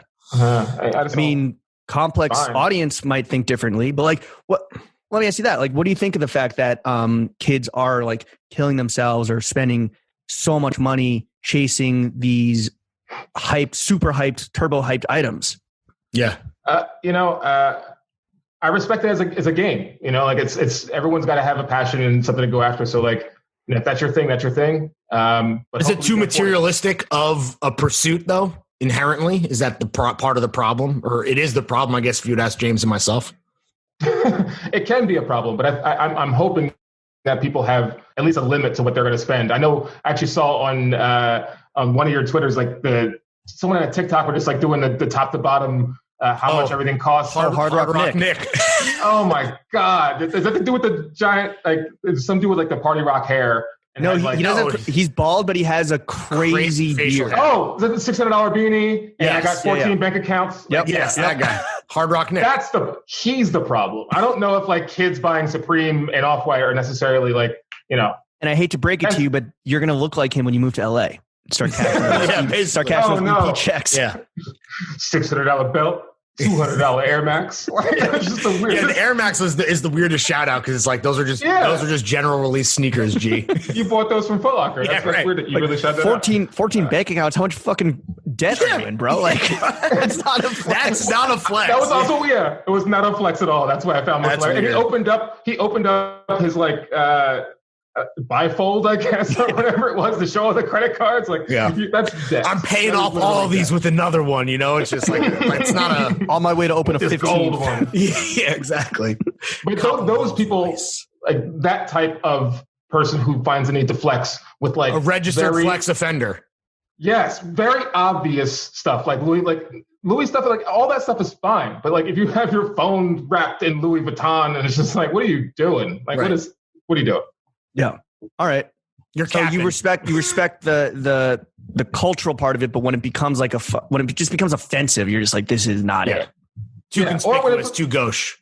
And I know it's this is subjective, but like when it just doesn't look good, like that dude looks terrible. Oh yeah, right. He looks like complete dog shit. Like head to toe terrible. So like you can rock all that stuff and look fine, but like there's a line where like you're just wearing stuff even though you know it's ugly and hideous. You're from Philly. You know better than anyone. Money can't buy class, man. You know? It can't. I'm still ready to throw a snowball with a battery in any second. What do you think of the guy that took the Ferragamo belt and gave himself a fucking lineup? Did you see that? Motherfucking genius. I love that guy. Like I will tell you in complete honesty, I've watched that clip like 7 or 8 times. You're taking notes every time. Like it's so good. Yeah, I may or may not try that, but no, it's Have you ever lined yourself up? Because I would say your cut is looking very fresh, but it is a pandemic. So are you kind of like manicuring your own shit? What's the deal? For a while, I was like when I was, you knew me when I was all the way hair cut off, Maurice. Like I was going between, I would go like a month and I would cut my hair like probably a couple of weeks and then go to the shop a couple of weeks, just like not save for more laziness because it was the same all around. So yeah, I give myself a lineup. I give myself really bad lineups. So I got to cop a Ferragamo belt and try to get it right. The fidelity that can only come with a Ferragamo belt, which I believe is like $600. An Old Navy belt would have me looking like a zigzag hairline. It was not crazy. Looking like me, dude. You'd be out here looking bad. And my corners are pushed back too, man. It happens. Power alleys, baby. Wealthy. This is what we're talking about with Wealthy. See, it's all love, man. It's all I applaud every semi-balding or really balding man during quarantine who like grew it out and kept it out. Shout out to Bomani Jones. Shout out to yourself. Shout out thank you for your service, gentlemen. Inspiration to us all. Yeah. Are there any sneakers you're not fucking with? Besides, like, I mean, are you not fucking with the off-whites? The off-white shit, like the 5s that just came out? You're not buying into that hype, is what you're saying. I'm not buying into the hype. I think they look fine. I think they're good-looking shoes for the most part, but I feel the same way too. I think that's the thing, right? People who hate on that don't hate. Well, some people do hate on the aesthetics, but for the most part, I think they look cooler than like the other bullshit that comes out. But the fact that you can't get them is like just like pointless. But the fact you can't get them, and then like you look at the price and it's like $2,500 and up, and it's like it just doesn't add up. So I wouldn't put that in a category. I think there's been too many colorways of like, I mean, Kanye is his own lane right now, but like the Yeezy situation is sort of fading, and it just feels like, why are we coming out with more and more of these colorways that we just don't need? But like, the design I think is fine, but we're overkilling a lot of this stuff, where we just don't need it to come out as rapid fire as we've been having it come out. Need more stuff to buy. All right, let's get off fucking products for a second. Let's move on to art. Music. What music are you fucking with right now? Yeah. Oh man, I'm totally now like old heading into like the fine. Man, Benny the Butcher, West Side Gun. Let's Griselda, baby. Boom. Yeah, so like I do a lot of that. It's fire. The it's Benny tape is so nose. good. The Benny really tape good. is incredible. But I think anyone could appreciate that. I think that's his appeal, because I think he has the more crossover. At least that's how I perceive it, because I like it. But yeah. Like, and so I still listen to a lot of like the new releases. Like I'm still into new hip hop, but that to me feels like that old head crossover. That's like perfect. It feels like a warm blanket. It's just like, oh, you sound like nostalgia, but it's new, and I can like get away with it. He's rapping. He's not singing. Yeah. So like your hometown hero put out a tape today, or an album today. Baby Uzi Pluto. and Future, Baby Pluto, Baby Pluto.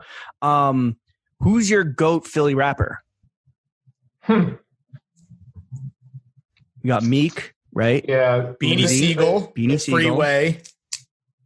I think like I'm not I'm semi into Uzi, but I'm not the biggest Uzi fan, if I'm being honest. But whatever. It's probably Meek, and maybe I'm just not into that Philly rappers that much. But really? It's just like almost like slanderous to say. I like a lot of Meek stuff, but I never had an album that I could listen to front to back, or was like, oh, this is like, no, I can't listen front to back to any of this stuff. To any of those rappers that you named, like, shout out to Will Smith, maybe, I don't know, like, probably Meek, but Beanie, I think they could have done more with his career, and maybe he probably stalled himself. But he had the talent and probably the voice to really lead that charge, and I don't think it happened. Do you have a favorite Beanie song? Like, is it like In the Air, or what's What would In the be- Air's up there. Is that what it's called? Is that, I don't want to say. I think that's the Phil Collins one. Obviously, the sample. That's that's some good outro music, James. We should fucking throw that on the end of this bitch. Exactly. Beanie. My favorite Beanie songs are probably like I Don't Do Much is probably there. Nothing Like It's there. I don't know, and probably anything he did with like Jay-Z in that Sure. era, like Beanie Sigel does there 45. What about any music you're not fucking with that's especially like maybe popular that you're just like, this sucks? Like, I hate this. Maybe, but because of my position, I'm going to hold off saying anything like that. Like, were you a big Wayne guy, or are you a big Wayne guy? I mean, Drought 3 is one of the best mixtapes ever. Facts. So I love that mixtape. I actually I'm on the fence about like canceling people retroactively. I can still listen to it. I don't want to like cancel all of his shit because he's doing really whack stuff now. So I was a fan, but like, what about Lil Pump though? Are you gonna still listen to Lil Pump? Or Lil Pimp? Little Pimp. Yeah. It's fucking trash. That's terrible. Terrible on and off the mic. There you go. Word. All right. Well, what about, it's a fucking pandemic. There's nothing to do but fucking consume content. What film and TV are you currently fucking with? Oh man. This is where I get even lamer than I have been. Let's hear it. The thing I watch the most, like my number one TV program is PBS NewsHour. I mean, if you're going to consume the news, I mean, that's like, better than fucking what's on cable, bro. That was across CNN, MSNBC, Fox News. I'm watching PBS NewsHour. My girl Yamiche kicking. That was the most unexpected answer we've ever gotten. I could lie to you and be like, oh, I'm like Mandalorian. Like, no, I've never seen the Mandalorian. Like, I'm watching PBS NewsHour 6 o'clock. I don't even know what the fuck a Baby Yoda is. I've seen it. I don't know what he's doing. I guess he's old and he's young. He's eating eggs or some shit, apparently, according to Twitter. I don't know. Yes. Fuck that little bitch. Hanging out with Boba Fett or something. Our boy Adam Pally punched him in the head, though. Yeah, it's true. Or Jason Sudeikis, maybe. Jason Sudeikis, yeah. Yeah, one of them. All right, so PBS NewsHour. Okay, anything else? What did I see recently? What was the shit on HBO? Lovecraft Country. Yep. I dug that. Did you finish it? Yeah. Okay. I heard it ends strong. Weird. I heard it ends strong. It like drags in the middle, but then it ends strong.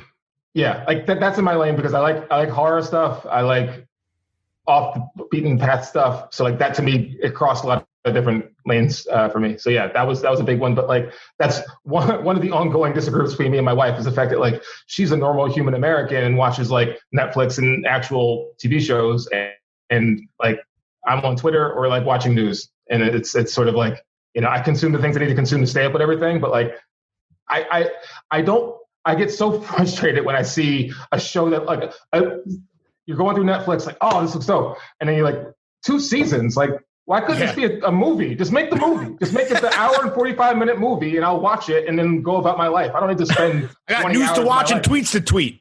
I got things to like care about that aren't like the. Yeah, you watch sports. Dialogue. You consume sports, and then that's your entertainment. That's who you are. Well, on the flip side, for not fucking with, let's just get down to it. What's your wife watching or tries to make you watch that you're just not fucking with? Oh. I think the most recent one was.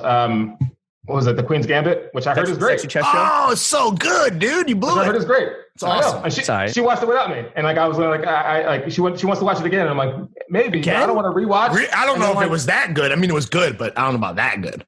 Yeah, but I guess it's just like maybe one of the better things on Netflix right now. But it's just any like I have all the services. It's like Hulu, Netflix, Disney Plus, like all that shit is hooked up, and I just flip through it and end up going to Hulu and like watching live TV. Like, what about as a medium? And what about Succession?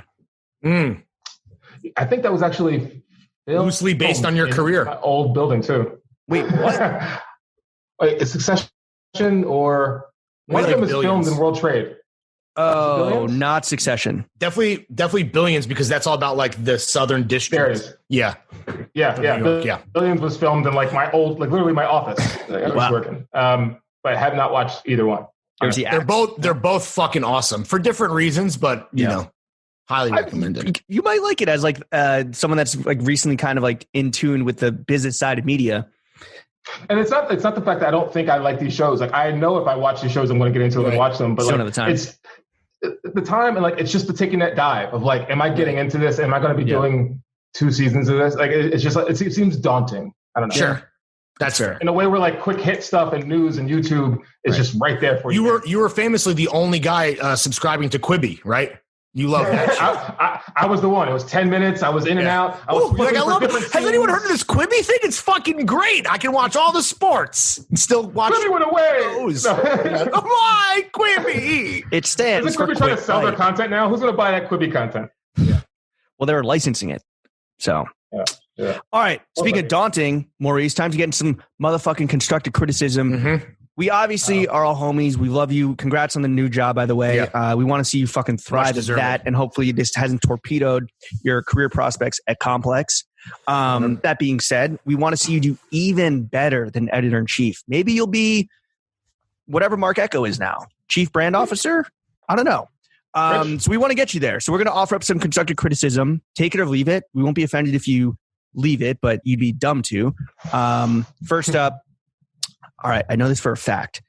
Well, first off, anecdotally, the street's been fucking calling for this. And then I know this for a fact. The old Fashion Bros episodes are located on a server in Amazon Cloud Services. And all you have to do is pay Amazon a relatively small amount of money to get the files back and then re-upload them to YouTube. Do that. So they're just trapped in the cloud or whatever? Yeah, they're in the fucking cloud. So Complex has your old shows locked up. Is that what you're saying? Well, it's Complex's show. Yeah, we don't own we never, listen, here's what tip. You want some tip, guy? Never own your own IP. Always be giving that away. Great. Never be burdened by your own intellectual why would you want to have all that responsibility? My intellect's got enough to think about. Do you think I want property up there? Yo, That's what I've heard. Free Fashion Bros till Fashion Bros free. So it's back. Taking my pen out and writing it right down now. It's like 50. Amazon, it's like literally. It's literally $50 that. And monetize that shit. Like our fucking 18 million listeners, they're chomping at the goddamn motherfucking bit to just fucking consume this shit. You know, they're bored in quarantine too. Yeah. Did you guys want to make predictions on that show? Is anything we pull out and use like now and see if you guys were right back in the day in terms of fashion predictions? I'm pretty sure we're wrong on everything. To be honest, no, I think the Migos episode, they explain what dab means to us, and it's like different. It's not like it's not the fucking dance move. They do like this. It's I don't know. It means like swag, basically. Yeah. And so that was a moment. And then they throw Lawrence up on the table, and in a take that got cut, his ass came out. So that was funny. Yeah. So I don't know. We have that tape. So I don't know if Amazon has that, but the ass tape is out there, and that could release. So in some, release the ass tapes. Release the ass tapes. I think just became more valuable. So yeah, I think you just talked me into it. Okay. So listen, that's just the first piece of constructive criticism. It's about to get even better. Listen, Mo, you've done this pod twice under 2 different names. James and I clearly have a dynamic that resonates, right? There's one guy that is completely loud, does none of the work, and that's kind of like a Rich A type character, I feel like. And that's kind of like James. And then you have me, who's like super intellectual, cerebral, down to earth, kind of keeps the wheels, turning. That's kind of like you. And based on our success, I feel like you and Rich A, that yin and that yang, that's a fucking dynamic duo. I think you guys need your own podcast. I'll talk to Rich about that. Okay. Just throwing that out there. All right, Maurice. Rich is a brilliant guy. Come on. Rich is smart, dude. Yeah, he's like James. He's very smart, but it's not like me and you, dude. You know what I'm saying? Both love Screaming Eagle. I had to do it. I had to do it one time. All right. The Complex shop, obviously fucking popping. You guys got, what do you have? You have Yeezy. You have Rude. I don't know what else you have. You have a lot of shit on there. Palm Angels. Chrome Hearts is on there somehow. Rick Owens. It's out of control. The brand list is. I can't wait to find out how that's really happening via Cariza when we talk to her. I'm gonna offer you a fucking deal of a lifetime, and you need to promise me that you're 1, not gonna take any screenshots, and 2, you're not gonna describe what you're about to see on camera.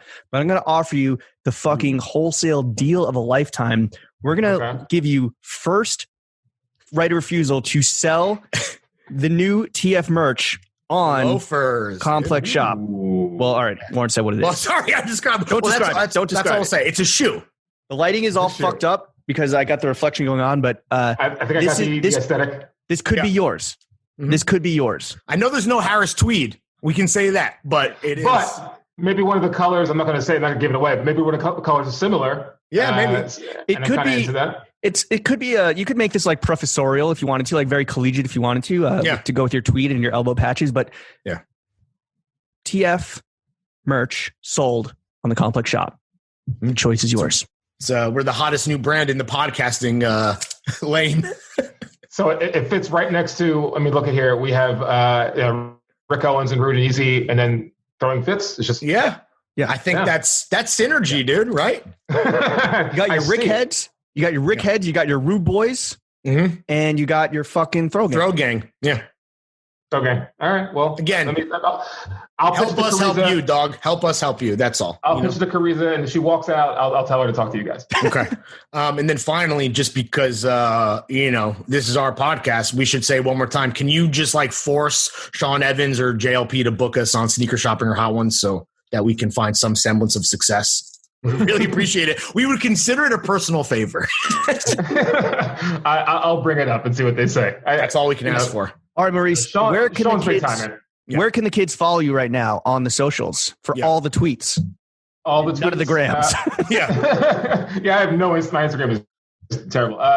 At Tall Maurice, at Maurice is Tall on IG, and follow every single Complex handle you can find. Just type Complex into Google. And Complex Canada? Start clicking. Just keep clicking away. Like actually just refresh pages, scroll to the bottom of pages. That's important. I would just stay on those pages as long as you can. Watch all the content. Stick through the advertisements. Buy the things you see in the advertisements. Yeah. Very important. And it'll make your life better, actually. Yeah, that's true. That's what consuming does. We can test Consumption equals happiness. Yes, exactly. You heard it here first. Thank you for coming on the only podcast that matters. Chef, I know you're listening at home, building a deck. I'm going to need you to hit that motherfucking beanie. Something going on. I feel funny, can't tell me nothing different. My nose twitching, intuition setting in like Steve Vision. I still close my eyes, I still see visions. Still hear that voice in the back of my mind. So what I do, I still take heed, I still listen. I still paint that perfect picture. I still shine bright like a prism. My words still skipping through air. I know you can't, won't get it. You chose to ride that ship, salt with it. I'm still afloat. I ain't the captain of the yacht, but I'm on the boat. I ain't acting what I'm not, knowing that I don't. You acting like you will, but I know you won't. You won't. I read between the lines of the eyes of your brows. Your handshake ain't matching your smile. You fine.